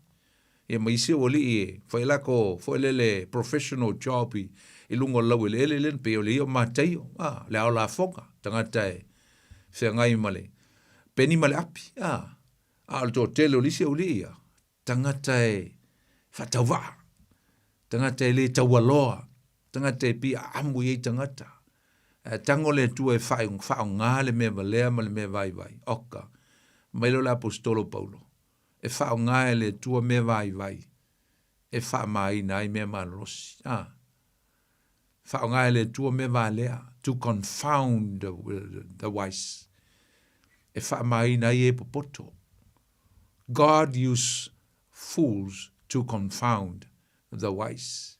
Whaonga le tua me vai. O i la le nalu Yesu. I le meo lo tumu o i tangata de au, vanga fo i e ala el tae au whaile ia su e marisapelu, ia halu iuta. Tua tuuru siti langa e lakuru siti, ai le tali ai alanga lai moro na ainga ma tangata e wo. De au lolotu ma le au religious people, ai halu le mea, o lai le harvest. Mai lea. Mai o fitau i maun so i le vai o tiperia. O whapea o na whaali ei o ia. O na whaatasi. Mai sa whaatasi Simona Petelu matoma ua ingoi a ti tumo. Ia mana Danielu o le kana i Karileia. Ma tali o se peteio. Manisi o na so o to lua. Tau fitu lau lia le i. O whai atu Simona Petelu ia te la tau. Au te alu o te whangota. Ia. O wha Petelu le. La poa. Wale po le whai le whai. Mai Petelu soli. O ako me vai, mai la vanga le. Ia, o foi si malu le fiefe mai Petelu. Ia, foi karia o kopo ako me vai, o le la wak whangoka. Fa mai o te alu tu whangota. O fai mai la antou ia te ia tari marola uli ia Petelu. Tatou te o, kako wo kak whangoka. Ia alu rol fai vola uli ia. Wa lato o atu. Ona lato o e lo lea i le vaa. A ele i maua sei a tasi le po. Wo o le tai au. O tu Yesu le au vai. Ma vai, uma le leile po. Wo o wa makanga wavala mai ata o le tai au. Le ai ma se mea na maua. Ai vai mai. O tu atu i le tangata i le pito le vai. Ona fetala ia tu leo Yesu ia te la tau. Le whanawe. Pe iei ean ia o tau mea ai. O la tu tali mai a te. Se winga le visile Yesu. O e inko i anga maua. E inko me ai. Mosa me ai. Mosa me ai. Se me whaile me ai o le aso. Ai wha mai la uli ia Yesu. Il whai upo e lima. Whai upo e lima. Ele ai. No Jesus. We got nothing. Whai upo e ono. Whetala hi. Atu o ia te la tau. I nā la foia le upenga i le tu. I mātau. Pole tu tam tau o le wā. O nou tau maua i lea. O na la tu lafo lea. A ua le toe ma whai i la tau o na toso ai. O na o tau mafa o ia. O na whai atu lea o le so o walo whaina e Yesu i a Petelu. Ringo Ioane le u whai a Petelu. O lea li i lea. Mua i loa Ioane. O Yesu e muli i loa Petelu. E tasi ale wa ai e Ioane. O lea li i lea. E whai loma i lata te leo Ioane lea. Le so pele. I a Yesu. Tasi ale wa ai e Ioane. o Iesu le a Petelu e le anga le vai a Petelu a vavele ngai o Petelu fa longo la I le vavele ngai o Petelu. So John was good at acknowledging and at recognizing Jesus, but Peter was so good on actions. Ngele leile va ai elisi. Ai le leile ngai o elisi. Tasi alva ai a Ioane ilo atu o Iesu. Pamela. Ua whaalongo Simona Petero. Ai whaalongo mai Simona Petero. Ua whai mai a Ioane. O Iesu lea. Iesu lea ku mai o. Pamai ua whaalongo pe Simona Petero. O lea li ia o Iesu. O na ofu lea o ia ilona ofu. Awana whaasau o ia. Penga whaasau vai. Whaangoka whaasau ka malo. Mai ngompa mai o Iesu le whailo mo le ofu Petero. Ile ua oso le vai. Vai la le. Mua whaile actions al ka malo Petero. Le anga le ai le leile ngai oi. Nā le mea Petero mua whai. Nga whai al me kiafu o le malo. Punga lo lalo le sami. E sa menga punga lalo. Fia halu e fia vava ai a Yesu. Fia halu e fia lo ai a Yesu. Mai a ua mai isi so o ile vaititi. Awa ele vava ma mauta. Pe lua se lau, lewa au pite iuta. A lewa au petelu, wa halu petelu i, wa savali petelu anga iuta. A lewa mai isi au li i, koso mai le vaa, ua matua ai, tau ngoto le vaa, i le uto ia. Ai whai mai, whaiupeiwa, wala tau tuta o nei loa lea o le afi malala, e o mai la lau lia, o la ua levanga ola le afi e Yesu, whai papa kiu Yesu, o la ka penga Yesu le breakfast malako, la whai tunu i a Yesu, la tunu ele a reto, ia ngai ta o mai a reto, mai a le whainga o lato wha manatunga, ia ele lopo ni ana mai i le whai wala uli, ia a lana, na hola le afi, wasu le afi, pe sa tunu wai se a reto Yesu. Fa mai la ia le, wa tuta, fa mai o le afi o malala, o le ia foi o tunu wai, ma le a reto. O fetela ia tu Yesu ia te ilantou, au mai ia nisi a ua tau maua nei, o lona winga pe fōringa mai i whamtalanga. O la hanga Yesu nei a, o le vanga i ele papakiwa Yesu. A lau te whaitu Yesu. Sale, ia mai ngisi au ko whai vai whaalawa kako me ai. O leo kungua le kako a leko ma le, ma isi ai, ai le lava. Langa ko varu kako, ko fiku o ko, ma ui o varu. Ai mai ngisi a. Ia, va mai sumaltasi. O na alu ane leo Simona Petero. Ma toso mai leo penga yuta. Ua tumu i a te tele. E lau se lau, male lua lima, male tolunga fulu. Ke lo lea whai o i anganga maua el tosolunga. Kasi ala fonga. Se lau lima se fulu male tolu. E hifo le tāua numera lea. Te rope lava stemi tātou te o i nei le tāua whai numera lea. 153 fishes. Se lau lima suma tolu i ai ana maua. E ui lava ina tele o ia. Ai lei ma sai lava leo penga. E ui le tele ia. E wha mai mkuale ma sai leo penga. Lei ma se ia na mau. Mai tau mai leo pui alanga i tato pointe tolu pe wha pe lima fo i tato tala noa il tato tusi le fai tau. O fetale etu Yesu ia te lantou. O mai ia. Ina ai. Te liol tai au poa. Luinga le breakfast. Ma ngai ke le breakfast e lau li ia. Breakfast ai li ia. Breakfast ai kama mafa. E male areto. O mai e tātou ai. Ai le i wha maa losi se tasi. O le au so o e fesili atu ia te ia. O ai ea oe. A ua la tui loa. O lea lii lava o ia. O na maliwa ne leo Yesu. Ua tango i le areto. Ia leo rau whai whamantunga. Whai lato me ai. Ia le ai. E makuria fo i e whai ngā whamantunga tanga teu te ia. O le teimi ai ai. Le teimi fole na e fai e mo le whaamane tunga. Teimi e fai ele me mo le sapa po le tari suanga. Tanga o tuloi Yesu se i maile le areto. Mai ai tu tonu o mea aia. tofi, ia mai ma le vai, mai ma le waina, ia whapaia, ma tufa atu, whai le lātou tā suanga le lātou pāseka mulimuri. Whapena foi la i. O i lesi mea na whai Yesu i, se i loa i lauri i, mauti noa i lauri ia. Leila o Yesu moni ale aisa, ele whainga o le lātou tāli suanga, o le lātou mea ai. Whamai, ua whape atu foi, whamai, pera o tātua, o mai ei nā ai, sumaltoru, o na maliua ne lea o Yesu, ua tango le areto, ma vatu ia te i lātou, ringo tofi Yesu le areto ma vatu ia i lātou. O whape foi malea, o lona faali faatolu mai lea o Yesu i ona so, talu o na toetu mai o ia, na ye woti. Amen. E vi ia leli. Ia, o le, se mea matangofie, oni point matangofie o le amwhai, on tātua o ina mai le ne, e fiafi usum tua whawhine. O le memo mua tātou te fia malam lama, fia wawaianga iai. E le memo mua.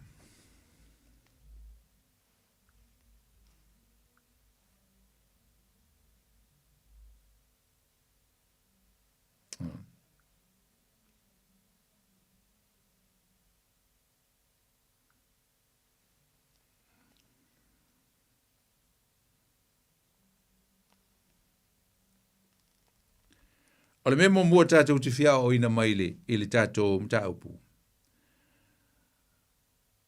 E wha manatu mai ai tātou. O i tātou po o i lātou so o Yesu mai tātou.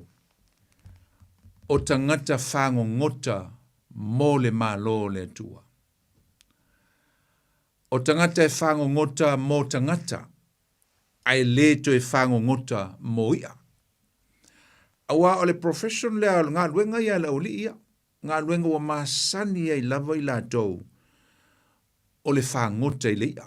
O e whangota i le sami.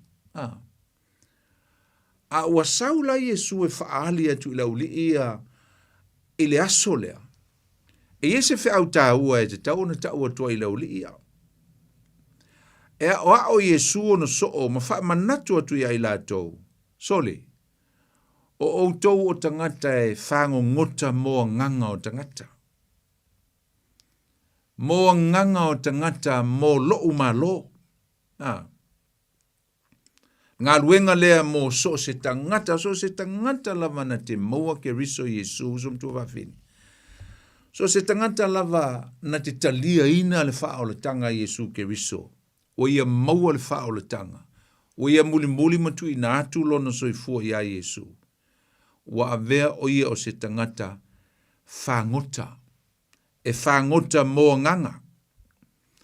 Whangota mo nganga mo Yesu malona malo. Amen.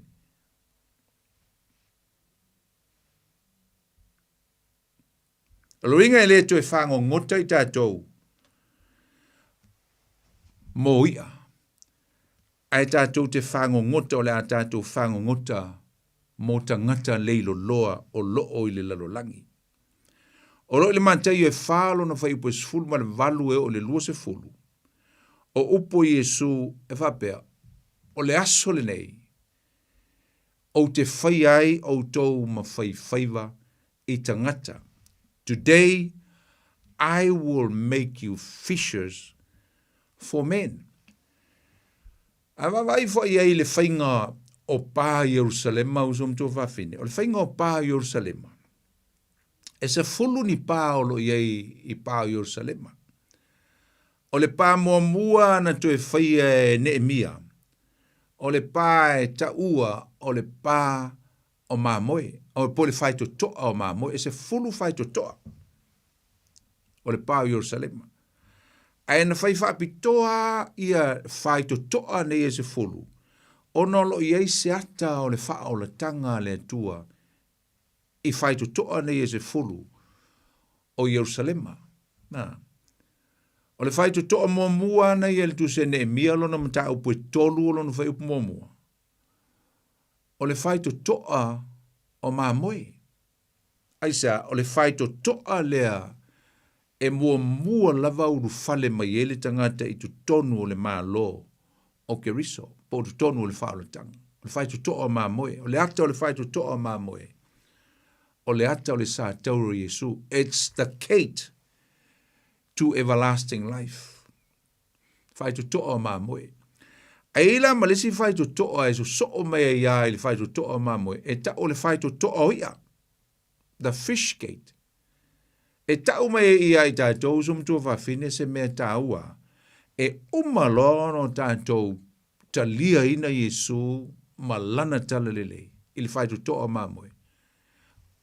O le mea te tau no tātou whaie mua mua o tātou māwhau whaulo loto iai.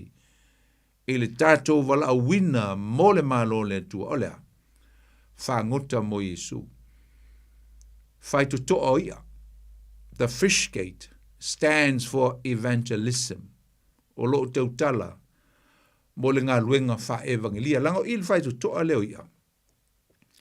E lau mai e le ia, e umana wha mamale e whafo na lau mai e leo le e tu tonu o pā Jerusalema. E awea ngā i le maketi. Wha pena o malava. Tangata e maua mai tu tonu o le mālo le tua. E mai wha mamā, i le toto le tamai mamoe, uru fale mua mua le whai tu toa o mamoe. Ia ona ave lo leo tātou tu tonu. E peo leo penga lea ua mau le tae ao lea. A le awali ia. O le ata o tangata ua maua mai mo le malo le tua. A mai tu tonu o le pāo Jerusalema o le ata o le manuia ma le whao le tanga. A le tua mo i tātou. E se la le tau o tele, o le tātou wa aia nga i mea tātou te au ina mai i le whaiva lea o le auli ia. Na whai mai Yesu i le aso lea. E a mai i tātou le tāu o tele, tātou te ilo, o le taimi ai te whao leinai. O le taimi ai te mauai le whao le tanga Yesu Keriso. O le taimi ai e tātou te iloa ai o tātou muli le li o Yesu Keriso. O le teimi fole nā. E te tau ona iloa. O lau ngā luenga ma lau ngā luenga. O le tā lai o le mālo le tua. Au mai se mā moe, au mai se ia. Whaiwhaiva mo le mālo le tua. Amen. E au mai e tu tonu o le whale o le tua. O le melo na lua e o ina mai i tātou i le tala le tātou whaitawina. Ale ai Yesu i le tātou ngā luenga. Ale ai Yesu i le tātou ngā luenga wha evangelia. E le manuia se mea tātou te whaia. Without Jesus in our ministry and what we call the evangelism, evangelizing the world for God, we can't get the harvest that we must get. E le maua i tātou le se lenga tele lea, e te tau no tātou maua. Pe a whai e au noa ma ke riso ta e iei whaatasi mai tātou. Aisea, leanga fo'i o Yesu ke riso, o ia lea na amaia ia i tātou le mana ma le pule e tātou te whai ai ia le ngā luenga. E tātou te olava. Ai a mauti no lei, i o tātou aloa ia ina, acknowledge, mo tātou whaalolongia le iai o Yesu malona nganga pa ia. E fe so soani ia i tātou, i le tātou ngā luenga. Lenga na whai mai Yesu, e le, tu se matei o lona mta upo e luas fulu ma le valu o i e le whai upo e sfulu ma le iwa. Ma le whai upo e, au al whai upo e luas fulu, whai mai ia. Wa tu ina mai fo ia tau le pule umalava.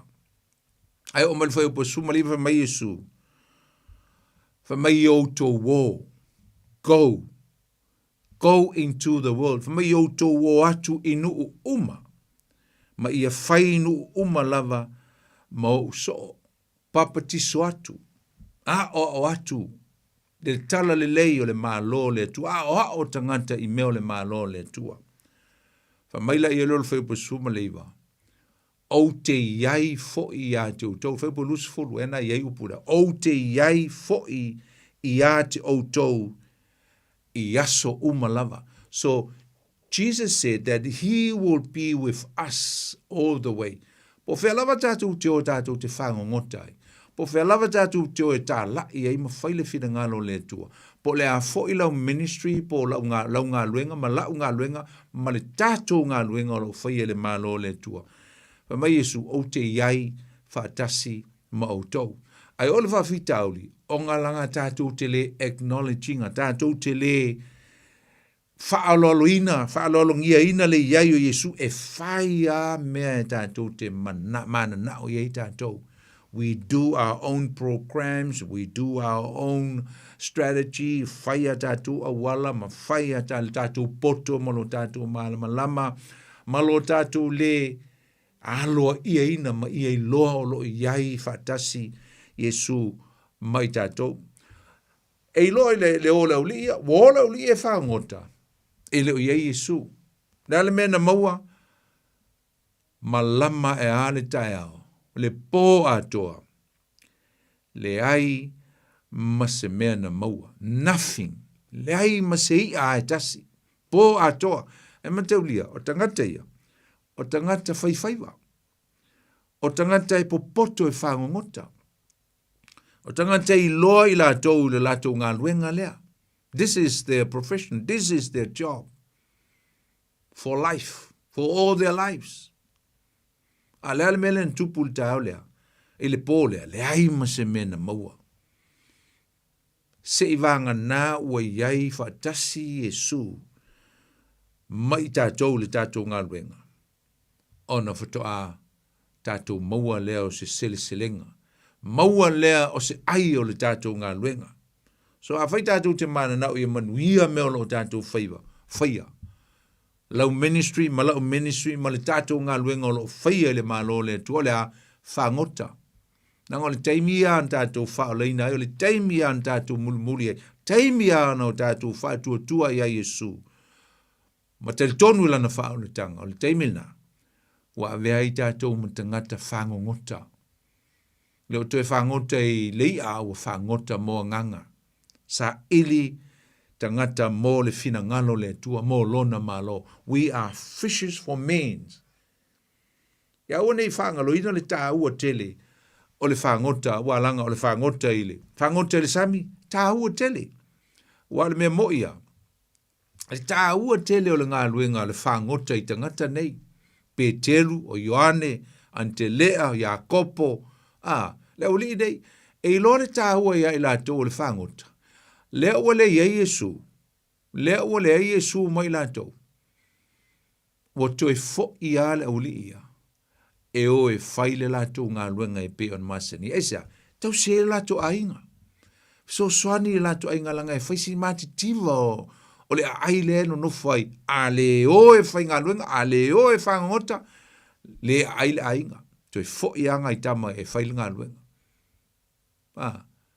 Ai ese la le ata le na sau Yesu le tale. Sau Yesu e whai lau lia sole manatua. Na o whai atu i ate o tau le mate i o e wha. Le umantatu whai te wina. Na o whai atu i ate o tau o le aso le nei. O te whai ai o tau mai whai wai tangata. Today, I will make you fishers for men.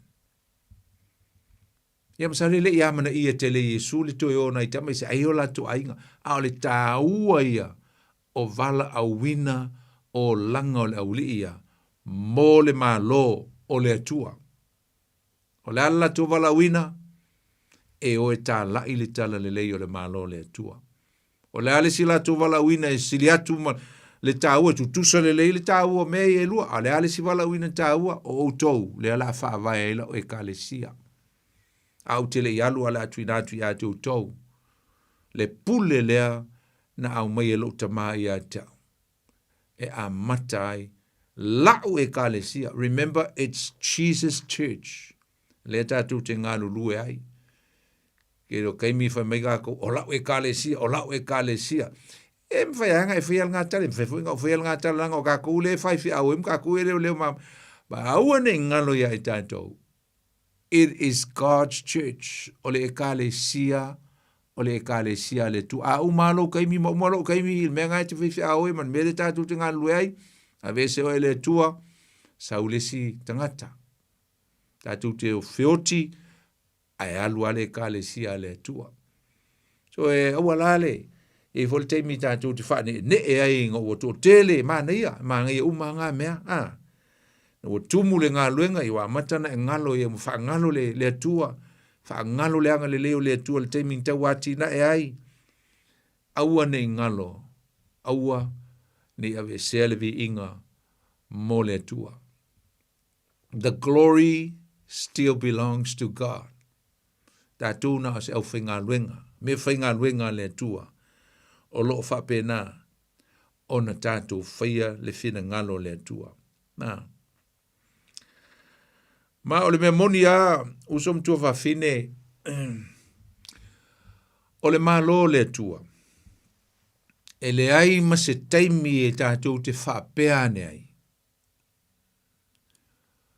ua le ofi le langi mō tangata po ua le ofi le malo le tua o le melo na tolu tātou te whia whātauina e le ai se nganga e ma o maua awa e lava no fuanga i le langi mō tangata sala mō uma. There's always a place, there's always a space for everyone.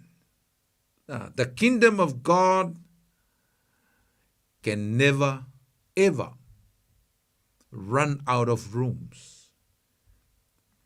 The mai Yesu le Ioanes fumalfa, alona fai mo mua lua ma le tolu, e tele mea e no nofo ai o tou, i le mauta o lo tama. Pe ana le ai, se manua o walu e tā pena o tui sau, e a watu o tou. Amen. O le whaitaunga ling tātou whaitauina nei, o lo o yeini upu whapea. E ui ina tele o ia. Ai le i masae lava le upenga. Talo fai po suma le tasi la iai. Even the catch was so great, but the net was never broken. Never broke. Ele iai se masae o le upenga. Na manu anfa mai. Ua matua i tele lea. A oi afa mai leng fata o fa mai oi at tele. Big fish. Ai fai mai ia le fai punga suma tasi pe al fai unga na iu fa pe. E ui i le tele o lia. Oi ana mau le upenga. Ai le i masai lava le upenga. What does that mean? Le ai se nganga salamos to tasi e mau mau. It means there is plenty of room. Tele ia vanoa I le malo o le tua. Woman saunia le tua le langi. Langa o le catch le moleata o le pu e mai o le maua mai I le whaiwa ma le whango tanga le moleata le wa watu Yesu le ulia. O le tō wala o ina tonu ale na. That is your calling. That is your real calling. O le tō wala o ina sa o ale na. Ioe, o la iei tō ainga. O la iei tō ainga e pele ia te utau. A o le tō wala o ina sa o la wala na. O lea, whaiwa mō tangata. O le ata leo o watua ia te utau. A mine leo sa wingi uwhape ngā il tatu whai ngā tusi, whai tau ngā tusi, a le mea tonu a lea, tango Yesu mtua whapo pula lau li ia. I le catch po le, po I ai au a maua mai le la fonga e tasi. Ua mtua le ofi ala upenga. O lo watu Yesu se whau I. The whole world o le taken na mo loo finangalo, mo loo malo, ina ia whai le langi le malo le tua mo tangata umalama e salamo. Ti ngale fufusi o le upenga, le ai maseia na oso e fafo. Le ai maseia. Mau umai e tutonu aisa. Le anga fo I si le fie le tua. Po le ale to tele, ma le to tele, ma le to tele o tangata e maua mai i le wha o le tanga le atua. E le run out le room le atua i le langi. I le ola e wha. It's plenty of room. E tele, ma man tua i tele lava. Le ava noa mo i tātou, wa umana sao nia le atua mo i tātou. There are plenty of accommodation. Kele fa mai tele mansion, fa mai tele mea no nofai o tau, i le maoto o lo tama. O Yesu le te utala. No winga le ai ma se taimi i tātou te whapea e ai sole. Wa kumulu malo le tua. No, we will never ever going to say that during our ministry. The kingdom of God is vast, is big. Ma o saunia nei mea oma. Mo i tātou matangata o le lalangi talo whae. E le i o i ai le tala le lei. Ma le fina ngalo le atua. Amen. O le si me e se le tāu o tele. O le whaamanatunga. Ling tātou tala no le whaamanatunga. O le whaamanatunga. E se le tāu al nei me o le whaamanatunga. E a mai e tātou se me le upure o le fellowship o le maaftanga. O le ata le na maua mai i le. Le mele na whai i Yesu. O le lato tāu suanga po le lato maaftanga lea. Tofi Yesu le areto mawatu. E whaamanatu atu ai Yesu i le uli ia po lana e kalesia. Dela amata le uli ia matatou fo le taimi nei. E le mawhaia o na motusia le tātou maaftanga. Our fellowship will never cease. E le ai se taimi e motusia le tātou maaftanga. E tu sa po le la waluese. Tātou te mafuta. Aisa, o aso uma tau te whai ai le whamantunga. O aso uma e tau te tāli suai mou tau whai ai le whamantunga. E whamanatu atua ia te utau. O lea lava tātou te mafuta. E ui no tau le vai mai a tau. O lea lava tātou te mafuta. O le mafutanga whai pea. Mai Yesu i aso uma. I aso uma o le soifuanga le tātou te eusum tua whawhini. Tātou te mafuta ai mai Yesu e le mawhai o nei atu ulafua ina i tātou. Amen. O le mea mātango fie ma le tāu olo i e le tala nei. E le aima se tasi au le au soo na fesili a Yesu. Po a ia. Mo ilo le leia e le uli ia. Ina ua o lātou whaalongo ia Ioane o le li. Our Lord, o lātou lolo, e moni lava. Manatua uma mea nā o uina i lātou i tau sanga i tolu. Le lātou maaftanga. Le lātou whersipi. Amen. A wafu isa lātou i loa le lei i le li. I le lātou maaftanga. Sa masani o no lātou tārisu ai mo lo lātou li. Amen. A le foi la o tu foi po sumo le lua. Ai vai tu foi la uli. O tango Yesu tofi el areto. Fa manatu tu ai la uli. O lea i ai le mea lea mana o le tātou li e tau mai ai tātou. E le umalava mai le motu sia le tātou maaftanga whai pea. O le whina ngalo Yesu mo i tātou, i o tātou i lo le lei.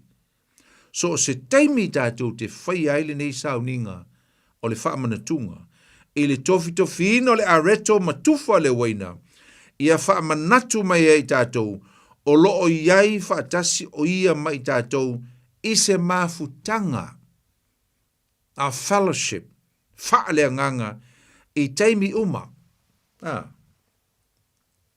A le luka lona mata upo e lusuma le lua lona vai upo e suma le ono.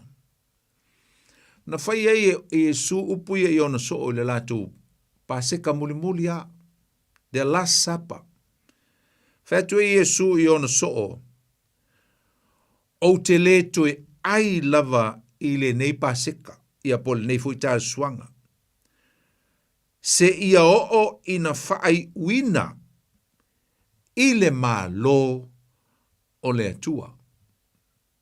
Wha, e se la le tā ua upu ia Yesu, wha mai se ia o ina whaai uina, no ruinga whaato a oma le tātou whaia pēa o nei mea o le wha manatu o le tātou mawhitanga e leo waai a Yesu. Ai wha manatu pēa isa, lea lava tau te mawhuta i lea nganga o Yesu, lea nganga pa ia. Ai wha mai Yesu, tātou te le tu e tāri sua mautou, whaato a tātou tu e tāri sua lava, pēa tātou tu e mawhuta i le mā lo o le atua. My kingdom. In other words, my kingdom. I will return and then we will supper together with you. Tel tonula, e le to yeini falawa, e le to ingi areto le sapa le tel no a Yesu. Langa e le ini mea, tel tonu e le to yeini mea whapea i le malo o ke riso Yesu. Tau tala whaale nganga Yesu i o le a tātou toe mafuta, ma o tātou toe whelo iai i loo malo. We will meet again in my kingdom when I return. Tātou te toe whelo iai. Tātou te toe sapa whaatasi ai. Langa o le tātou sapa mulmulinge waluro. E aman tua fol tu se whaalinga o lona mtau pa suma le iwa, e o le whai upo e ono. E o le iwa. O lo tau e Yesu ia le tausamaanga le tamai mamoe. Upu Yesu na whai a Ioane tusi lalo, upu nei. Alo i upu whape le whai upu e fitu. Ia o tau fia ma oli oli. Ma tu watu le vi inga ia teia. Awa na o mai le tausamaanga, wa o mai le tausamaanga le tamai mamoe. Sorry, ina. Wa o mai le tausamaanga le tamai mamoe. O lona fale tua foi, ua saunia o ia e ia. Mai fia ma oli, ile aso leo le malo ke biso, tau samaanga. Aisa, fa mai ua o mai le tau samaanga ale tamai mamoe. Toi mafuta ai Yesu, maona soo, ma le au whaatu tua e ei oe mau, pe a whai tāti tu mau ma. Talia Yesu i o tātou loto. Amen. Bo o mai le tau samaanga. The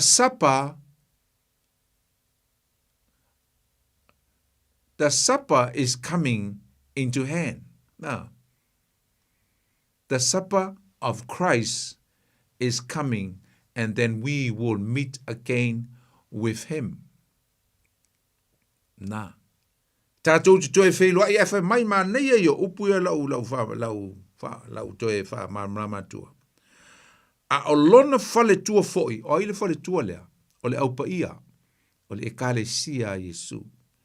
A o lona whale tua foi, ma te o le sapa lea, o le whaai poiponga a Yesu, ma lana mana mea, o lana aupa ia, e mā futai, e whaai poipoi, e leo to i ngā whaai poiponga, fo leo tātou mā whai poipoi, le teini maltama, ai o le mā futanga, o le a tuu whaatasi ma mā futa whaatasi e whaavavau, a Yesu malana mana mea, o ilana mana mea, o lona whale tua, whamai, o lona whale tua foi, ua saunia o ia e ia, e saunia ai, e saunia lava ele e kālesia ia, mo ia. Amen. E saunia ringa tā ua le tā pena lava ele e kālesia o ia mo keriso. Mo lana mana mea. Al mā nei ai o upu nai le whai upu e iwa e whai, ua ili whai upu e iwa. Whamai, o afi o ngā moni lava ia le atua. This is the true word of God. Luinga e moni ai e le aso tātou tu e tāli sua whaatasi ai ma Yesu. E se mafutanga e to e whaatasi ai Yesu mono so. Ia e whapena fo i tātou o so o lo whaiele ngā luenga o le whangota mō ke riso malona malo. Amen. E se la le tāua.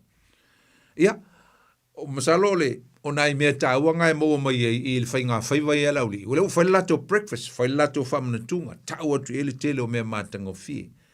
Ai lai si fai upu o te fia fai tauina. Fa mai ua umona la tu ai, ona fetala yatu leo Yesu ia Simona Petelu. Simona e, le atali o Iona. Pe sili mai lo lofa ia tau. Nai lo la tu nei. Ua fai mai o ia ia te ioe, le li ie. Ua e sila fia o te alofa lava ia tau. Ona fetala yatu leo ia te ia e fafanga ia o te mai mamoe. Ua toi fetala yatu fa lua o ia te ia. Simona e, le atali o Iona.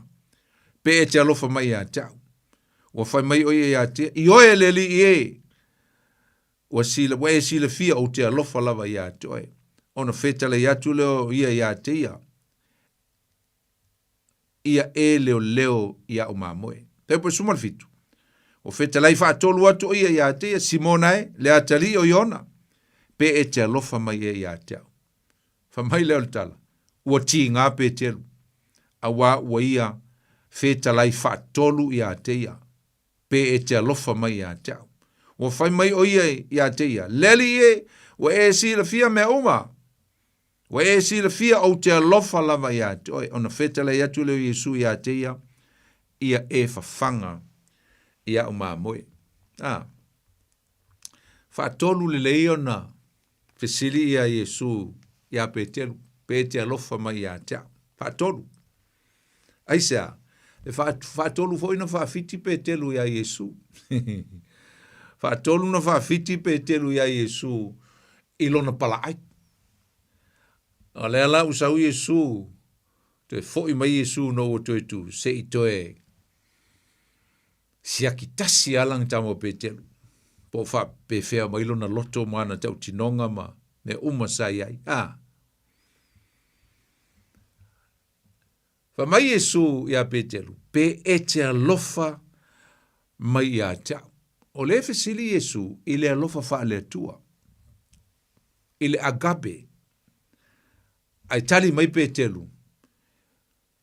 Ile alofa fa le uso. Yo Yesu, o te alofa lava ia tau. Ele o maua e petelu, le mea lea e ele ngango Yesu. Pe e te alofa fa le tua mai ia tau. E tusa o le fesili Yesu. Mai e te alofa mai a tau. E sili, pe sili mai e alofa i a tau. I o la tau nei. Mai tu spa i a Britania. And then this. O i le e wha tau i upu ia. E sili a i la tau nei. O isi so. O isi so. Mai sili a Yesu i a petelu. Pe sili lo alofa i a tau. Ngai lo le alofa le au li i a tau. O le lai sili atu Yesu. I le moni o lona alofa ia te ia, whaale atua, godly love, agape. Ai tari mai pe telu ile alofa whaale uso. Bawe al tari pe, yo Yesu te alofa ia toe, thilos, te alofa ia toe. Ai leo le mea nana visili atua Yesu. Whamai Yesu, feed my lambs, ia e whawhanga ia utamai mā moe. Te lo ese le tā ua o le whai upu lea. O le whai atu Yesu ia pe telu whawhanga ia uta mai mā moe. O le whātonunga na ia whai atu whawhanga i e pito sili on a vulnerable, sili on a vai. Le ngata e vai whaale nganga. Tangata fau e o mai tutonu le kālesia. Tango e whawhanga mā lofa iai. I lea lofa whaale atua. E le ngata fo lea. Tangata sili o na vai le tino. Nai ainga e vai tu tonu le kālesia. A lofa iai. E ua mātu oti. E mō mai ea o onga leia tātou i uso ma au auna le tua. Tā ua o le vai whaale lei tonu le kālesia. E angai ainga vai. E winga ngā le upu, whawhanga i au ta mai mā moe, luinga, o le mā moe o lae, fo le totally rely on her mother, i lana lona tina, ta mai mā moe, luinga lae vai whale nganga, vai fo ili tūl tino, wha mai Yesu pe telu, whawhanga i au ta mai mā moe. Tonu le lafu mā moe, e iei tangata lima vai, tonu le kālesia. So Jesus instruct Peter to feed my lambs. Luinga, nurture them, guide them, the new believers. Tangata fau mai tausi ma ia e matua lofa iai. Wai la le tāua le toi nofo Yesu, ia so ie fase fulu. I toi whaianga whisiri whaingtaie i lang kama pira. Toi whisiri wha lua foi leo Yesu pe telu. Si mō nai le atali o Iona, pe e te alofa mai wha le atua i a tea. Do you agape me? Do you love me? Ia koe ka oso foi pe wa makanga, oso le whea o pe telu. Mai foi pe telu. Le li e, wa e si la fia lava. I oe au te alofa i ato, ale foi tali mai pe telu, e tali mai foi i le alofa o le stangata, Philos, le alofa wha leuso. Ta mai leo Yesu ia pe telu, fa fanga ia o mamoe. O le fanga pole, ia tausi ia o mamoe. Leo, na, lona luanga fe mai Yesu, leo, ia o mamoe. Leo punga leo, pole tend leo pufa Britannia. Tend my flocks. Luinga, ia fa pe naon e le ngata o le tausi, nurture. Ia a o le lofo i ave i le vau le lei, e fa fanga ai. Ia ma ai po anio na mana onga. Le winga ngā o le lofo Yesu i lana e kalesia, ma lana lafu ma moe. Le ua wha tonu o tuai Peteru, i na ia o na whaia le ngā luenga ale leo ma moe le lei. Nā meni. Ma se tātou whalongo i le salamo lusu mal tolu, ma sani tātou whalongo ai. O Iova o loo leo ma moe le lei o ia. Le aise mea o te mativai. Na te avea wa e le vaumua. Le mea o te taoto ai na te whawhanga ia te alunuinga o Iova, o le atua, o Yesu o ia o le leo ma moe le lei. A le a mai e tātou le au leo ma moe. O lo whaia le ngā luenga le atua. Ia se ata ma se awa onga tāua tātou te wa ai le tāua te leo le ngā luenga le atua. O le ngā luenga wha leo ma moe wa mai ai tātou le atua. Ina ia tausi ma whawhanga i le lafu ma moe le atua. Amen. Tausi ma taitai. Leo, tend them and look after them. Guide and lead them to the pasture. Le me mauai le lato me ai. Whaatolo na whesiri ia Yesu ia petelu. Nea fo lau tu e whesiri atu. Si mona e le atali i o Iona, pe e te alofa. A leo lau whesiri lo Yesu i le alofa whaleuso. Pida, e te alofa mai a te whaleuso. I le tā maftanga. Ia ita alon pe te. Nen tātu whaiteu na whamai. Ua ti ngā o ia. Ua whai atu. I oe leli ia Yesu. Ua e si le fia me oma. Ua e si le fia o te alofa lava ia toe. Philos. Le alofa whaleuso. Ua whetale i atu o ia. Ia e whawhanga. Ia o mā moe. This. Ne umano whatuei. O lato nei. O ai le whaatau iai, o na so. Pe sili e alo a lofa pe telu, i isi so o ia nai lo Yesu. Pe sili le lofa pe telu i lana ngā luenga, ma isi mea nai lo Yesu, le lofa wha le atua. Ma le lona tolu. Pe sili lo a lofa pe telu i a teau. Nai lo le lofa mai o isi o li ia. Ia ele o se suenga po ia ke lelo ngā lofa. No, it's not the measurement of love. Le visile Yesu. Tau su po ia ke lele lofa. A o lea lava e tu i Yesu pe telu. O leo le atu ele ki o le kalesia. Le maa lo le atua ia pe telu. Ia tali mai. E te alofa mai ia tea. Whawhanga ia o maa moe. E se la le taua. Nei fiafi msalu to titi a watu le avanoa e fai meisa ofisili ia e fia vala au mai lo le temingi na leo watu e sul whata to minute ia ona e vala au mai la ia lea Ia fai mai foi so fina ngalo le tātou mata upu le nei po. Ai le tāua i o tu ngā lofa i e wha. Wa le au tū o le nei mea a tō sum tu wha fine. Mai se a tātou le au whai ngā luenga. Ai mai se foi nisi o lo sauni o e fia whai le ngā luenga le tu e fia au nam fia whai le ngā luenga. Wha whai au. O le au tū o le tala le nei ma le mea lea e wa vai e tu e i. O le tāua o le lofa o le tangata i le atua. Le tāua o le lofa o le tangata i le atua. Le te le ma le matautia o le malosi o loa lofa i le atua. Ai te ri alu whaile ngā lue ngā le atua. Ia mautinoa. Le matua i moni o loa lofa i le atua. Wha ta alofa atu le tātua lau mua. Ta alofa lava. Ta alofa. Ta alofa. O i le sau noa? O sefo. Sefo? Sau noa mai sefo? Ia. Ngor kai mo le fa ka vilia kwai. Ia wa ka fa ngolongo kwai le Tai. Ko kala amerikelo ale wo mo se ava ngo e vilia kwai. E fa ni pa wala fesili ka mo mole e ma fa ngai ka ngai fa la kele mai fa mo mole ngu me la fo ye se la udi makoru le nga mo ile penga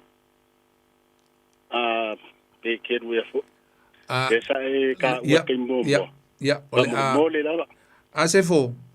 Ole a luatula i le vaiaso le alanga e fo e mana ia le whaamtala u ili ia le leil whaamtalaina langa le lawa stado teimi au ane misia o le vaiaso le langa lua o le teimi o tātou fisili ia alanga lawa teimi e whaamamla mai Sefo ia ma ngai e foilan nga ia le lei ia e whaaftei wala mai ia Sefo Sefo a talofa le stado lau talofa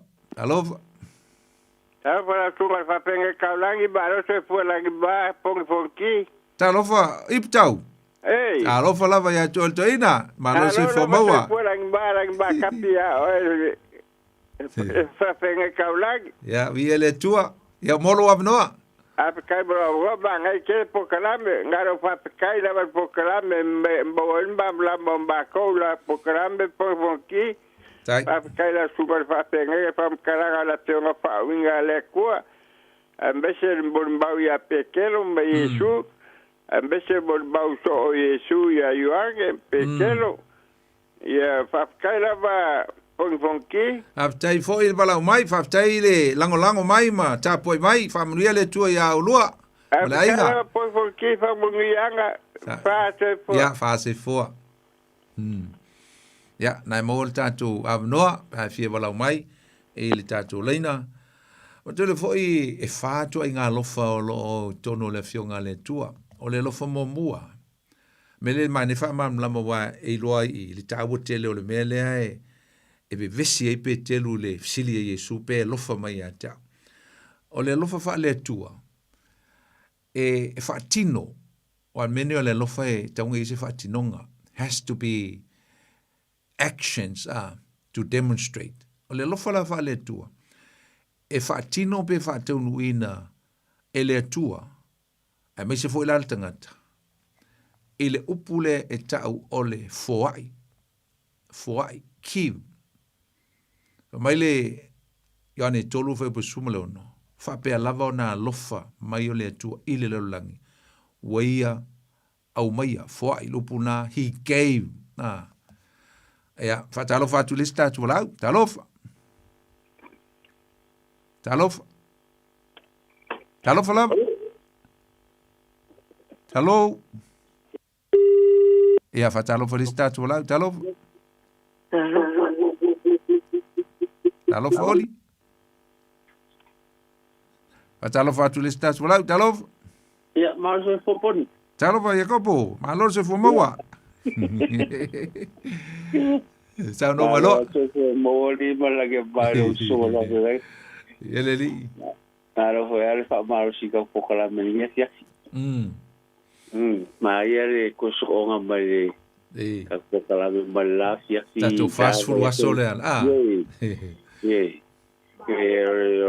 ole fast food ngale sa wa ke ni ya umala la stofi wasolean ya wale la okule ole de pete koso ya umal fast food afio isu langi ya na la tuole o isia so se fulu ya ole la spente koso le so valu o uni Ale mai lo fa kalanga mai o kuaso maso mo menga kupu ai ele malanga for ka qualify la eu faço waso ia wa peor que le foi ale pero marilo ia suia nga ka ngale ro aquel ia peore ole faço ole poni lisi me mai de que fia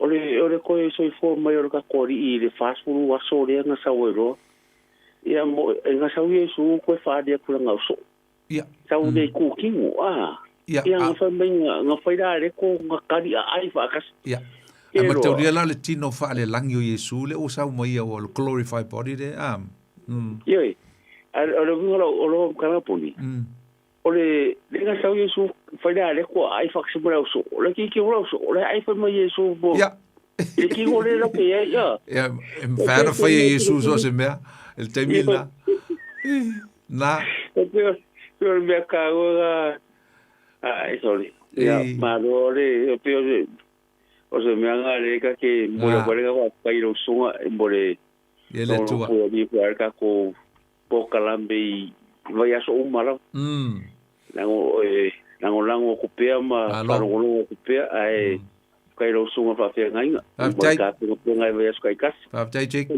ya le fa tai ta tu fele le vai so so fua Ajik, fa fua. Talo felicita tu lau, talo tu lau. Talo o kipi au kua pon. Le ai. O kipi au kua le o pakali au. Le ai. Ia, sa no mai lo langa le la u malta te mia. O ia. Oli. La kula ko. Le o le maka o fia le mta ku wai pai o to mai le kaliko wa pe mi su. O le pa pere a pi me su a para si kal ko vale anga va menga ko lo me pe Yesu ita foi le o baksa como ma va mole ole pai va o kalu mo Yesu ponia ora o maka fa yo ya le pai ai ka kai pro tanga po ka po ngai o mai tika pa mi ya ku po me le ya o le ya o po sai mai swa mai le ya o le dentro sa o que rola que o walu pai ko to lo yo le kele o friend for ngai po iso makwa yo wo po na ke o le ke ngai pa ngai dai fo ya le kaliko ya o kaliko wa ve ko spapia ya la o fai se au mo ko lua o ela le ska ka fa ngoka Yesu le ngi ari o ya lo a fai fa e nga lia va pe na lo po le male na lo pa valo ya mai pa valo mai o perfect o le mole me lo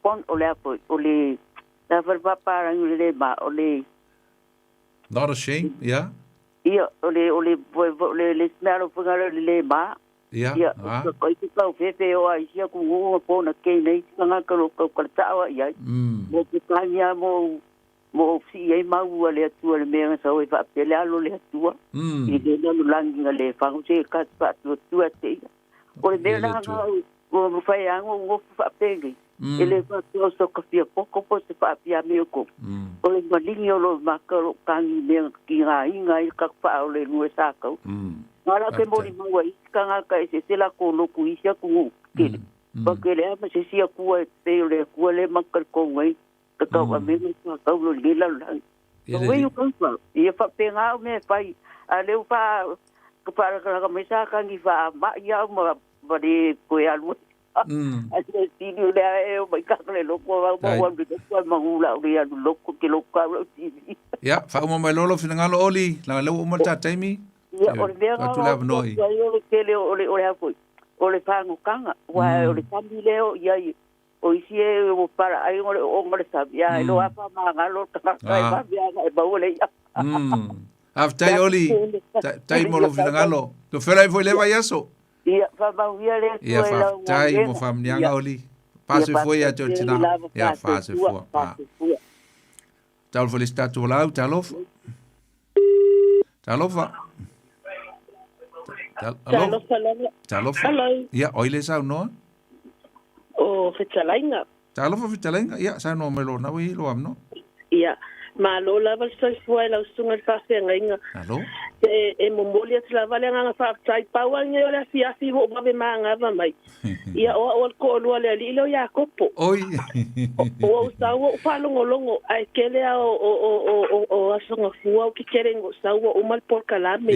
Ia o sa la ile ko play le por kalame de maia ai momoli ko fa kai kele lava la sunga ko sa por kalame i vai sta tasi. Ele tu. Ko mo so ava no nei aso yes so tai atu ia malango atu foi fa tai fa mam la manga o vaenga o mole fianga pa ia le atua ia tala ia no ia la vai le atua ia o tupu ina pere to fa le atua ia sunga fa fianga inga ia wa pere fa am tala ina o afianga pa ia le atua ia wa foi si la fia la tele Samoa ia matanga to si o tato atu no lo Haru savalinga fa tua nei vai tau. Tai telenga.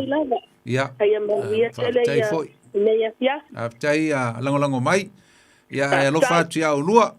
Ia. O telo ngai malo si ia cheka. Amen to that. Okay.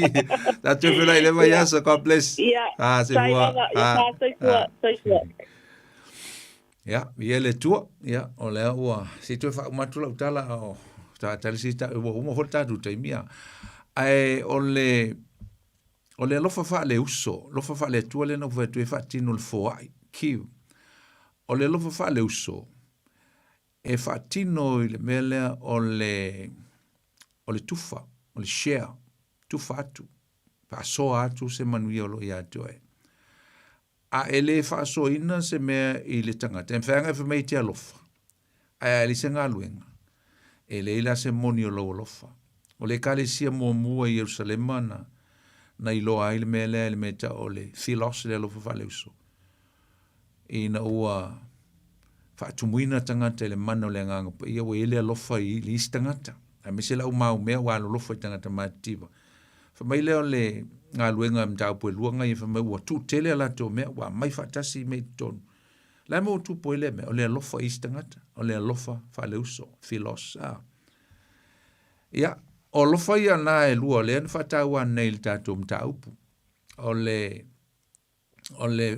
lofa fa leuso o pida po petelu e mana o mia ia le tu inatu a toa lava o lana ngā luenga o lana fo le lana commitment ia Yesu.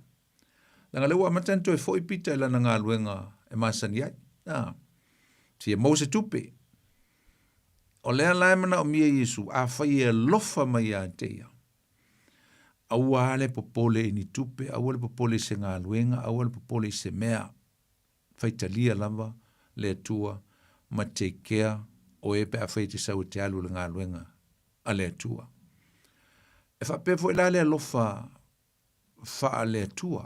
O le lo fa le tua le na fesili ai pe telu o Yesu mo mo to e fesili atu i le lo fa le tua pe telu te lo fa mai ata mana o ia Yesu ina ia awane isilia ele ainga o pe telu lontina o lona tama o lana fa nau po le alava se mea o silia e ai a pe telu ai e fa mua le tua ia te e fo ia onga Yesu fa mai o le sili lona lo fo lona tinama lona tama ai fa tu na ia ele au nga o ia ona tango lona lima suoto sina no ringa ta u tele ia le upune le lofa to ile tua pe alo fa nga le tua ta tu fo ia nga le tua ta u le lofa ato ile tua o foi le la sa unita lo foi nga le tua ba ai lo wa lofa ile tua pe moni lo wa lofa ile tua langa ai lo fa moni le tua te le tua foi mai te la tua mai o te ai ile nga le tua o isi la lo fa ia to elua ia se fa wa tu la so le ona ta watu ia o po fa tino ai ia le lo fa le nga li i ros ia ma le lo fa ma tua o le stoke e le vai as fou ia ai o le nei taimi ia ona o mal tatu taimi ia o mai se tatu fai u talo ma tu te fa te ia tu lo ma tu tua Aftai ia o fionga pa ia. Aftai lau upu. Whai wina le mātou mta upu nei po. Tu atu lava i le mana o lo nganga pa ia te ngalue, te whamanuia, te soswani. Wha o la upu i whina ngalo maloto o lau whanau. Ia whamanuia nei po. Taimi whai malo longa lau whanau o utangata.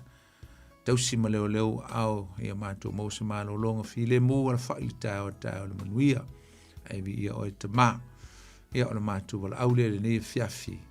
E ala tu ia Yesu ki riso lo mātou li ma lo mātou whaola. Ua te tālo atuai. Amen. Ia o le tātou Paul Kalamel nau sum tu whawhine. Ele nei fwoi fiafi. E le whama moe o la tātou tu e whelo i fwoi vai as fwol tātou. Taimi masani tāle walu. Ia mo le fiafi. Ia. Ai le whato whaatu. Ia ai tātou pese ia tāta atu. Ia halu lunga o le YouTube. Te mauai. Tā lava o lo ingoa poni whasio whono ti. Ia nei whalongo longo e tolu pese na iai. Ina pati patia. Ia a batu lo wola. Ia mal tātou pese leo tā meil sunga ia sau. When you touch me, Lord. Evi ia ile tua. La auto auna neo poni fonti. Tātou toi whailoa ilwai is fau. Ia manuia lava. Whasau saunga le fiafi man leva yaso. God bless. For your precious love for me.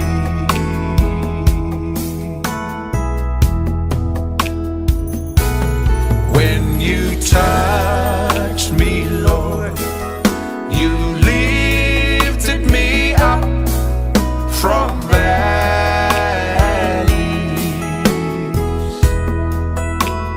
from where I was walking with no hope at all. When you touch me, Lord, you healed my soul from sin.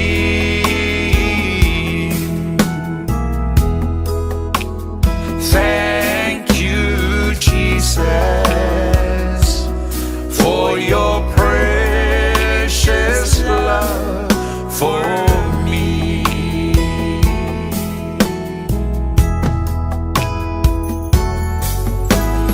Touch me, King. Oh Lord, touch me. I am a sinner. More of you. Touch me, Lord. I may be blessed, anointed, and clean.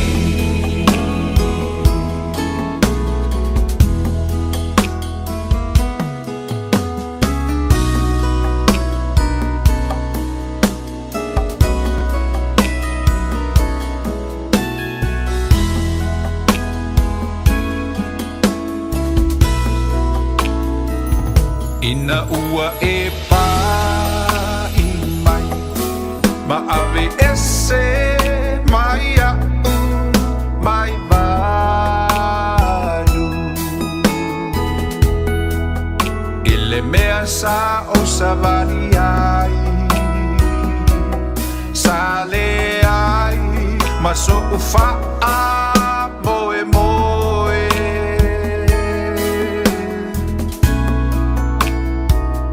Ina ua e pa I mai na malolo ai lo ua nganga. Yesu whaafetai I loa lofa ua o wolai.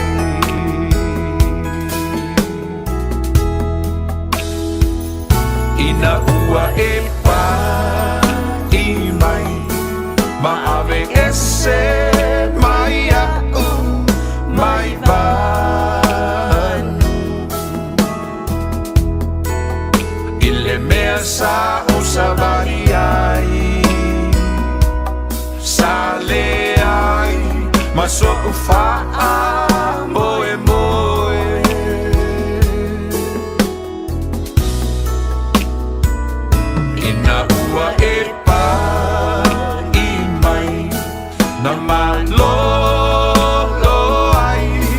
lo uanganga Yesu faafetai ilo alofa ua o olai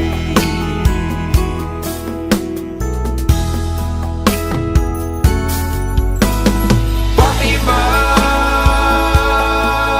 Yesu toe paima ile uang sala olo paima lea di ie o te malo si ai whaau u mamamai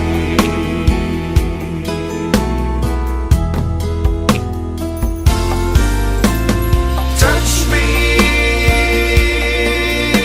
again Oh Lord touch me I am mercy more of you touch me Lord I may be blessed anointed and healed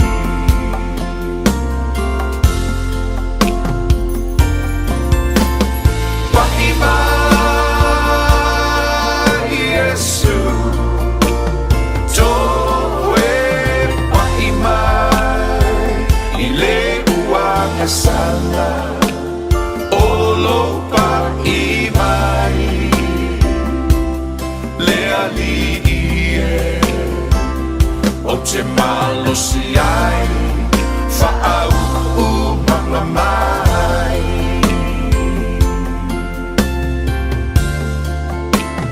olo paima lea li ie o te malo si ai whaau u mamamai Ole si foga mantango fina sungan fa finga pasta poni for the team but bestseller now when you touch me low ya ma fa ma tafie toi foi lana tautua ili nei fia tu sai foi ole tanto por kalame ole tu ule upenga ile loloto ole na por kalame faiona e fa fonga mai ia fia sunga fua ia ova yaso te tasi ya matulanga pe ona ia ile ha oina ole afionga pa ia le tua ia wala va foi ile tanto tu ia fa pena ona fa fonga mai a mai se lava ia ila to fa pena ona a o tauina ila fionga pa ia le tu ta wotele ia lo malama ma le tanto malama ila fionga pa ia le tua ia na e alu watu lo le tenga lue ia tulanga foi le ta le o ino ta tu le fionga pa ia le tua ina ia fa lau tele lo malama ila na upu ia e so se mea le te alu fai, e te whaalongo ina le pa i mei o le nganga o le tua. Ia ma wha oa ina ia lofu fonga i upu mai le tua. Pe tātou malama. Ia ai a wha pe tātou tile malama ai tātou o fu le ngā rola kua le loku. Ia e ngfungofu, sa mo le whaiwhi au. Ia matulanga e tele, o mele ui kako le kemiringi. Na e te mai moa i lungo le social media. O ko kele ale au fola le upu le atua.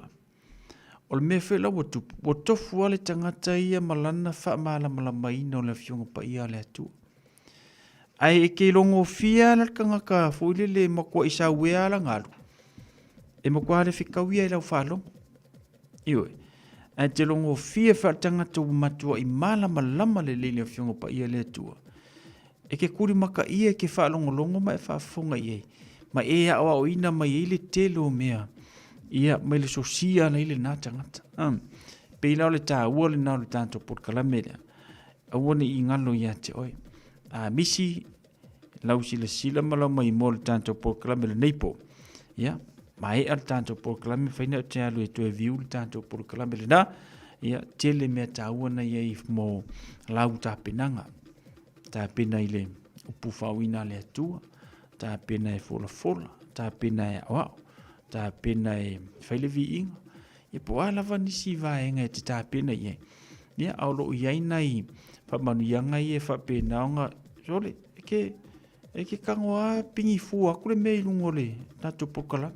Vai la ia ke leo le ngā swani mo tato. Ia e paua o whatamala ma le whatalale. O le ale mawhaiona e mawaini sio waenga.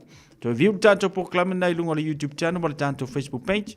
E fo ini mau le tuspa ia ma le tuspa ia wa misi ia te oe. Mai le tato pokalame. Whaine e te ale te su e lunga le tato a YouTube channel. Ia ma le pokalame sunga le whawhinga ngā pasta poni fonti. Ia maua le le iai. Ia na ia tato mta apulina. Awha pia fo i ese maka upu po se tuspa ia ngai misi ia ke oe. Ngā wala mai lea. Oi, avara mai le wale ka kia onga umai ngai ku ke fa fo me fo kia onga ku ile. Il tato pokalame. Yo ngai mea ngai le yaro kamisolo anga ingi ngai me le o ero pa. Io. Ya ma tato pokalame. Aso nga fu ve aso asa ola te mo se fa poponga. O le tato pokalame fa tela na wona fa no ino temi. Ya wale tato pokalame pe ona yele nei fu vanga ole a fiafina wato se furma le 5 minuto na ta leo se fu.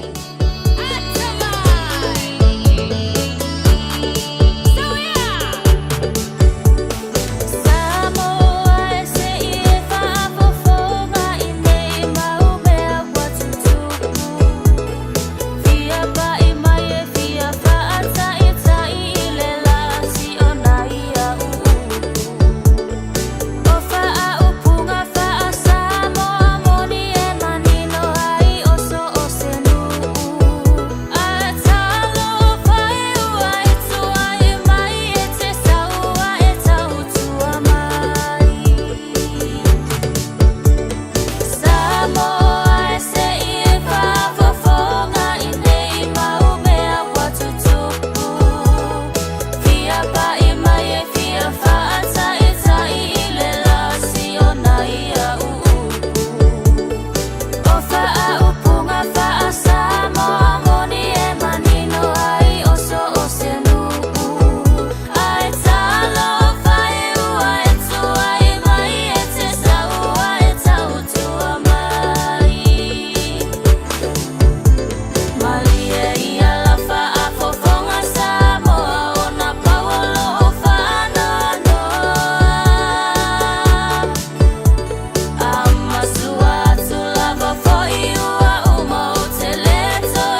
Nai whaafifianga o le nei a fiafi manuia tuli nei po ia Amelia Mikaele whaaftaile whaatasimai Amelia Mikaele manuia tele malolongo le nei po ia male tātou porkalame pei o nei iai. Ia le ngata fo ilea a loto TK manuia malolongo nei po loto lo whaatumo e male ainga ia male to tele o nei tātou wo mana ia tātou paanga ia pi o nei le nei vanga la fiafi tanofa te fo sunga le whaafengainga a sepi ia suluape Paulo ia lo fatu pasta manuia foi mano longo le nei fiafi Maria Vilfiti mano so fu manuia ia male to telo niso la tu sina leo lo fatu fa taile fata simai ile tanto proclame male to tua ia ale radio Samoa se furulima Eva tolu amo se furma tasi minuti le to anda tale le tu la se furma natu ia ole tolu ngaina ole tanto proclame moliatu le nganga fafti tele ia ile tanto tenu le fata simai mole tali ina fo le tato por kalame le nei fiafi fa mangalo se fa matalanga o le tau tamali ia tawina I fale falo le tu flai tato le aso lulu ile lo fa mananga le leo le tu sa si fanua se fa so foi ya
Matala ya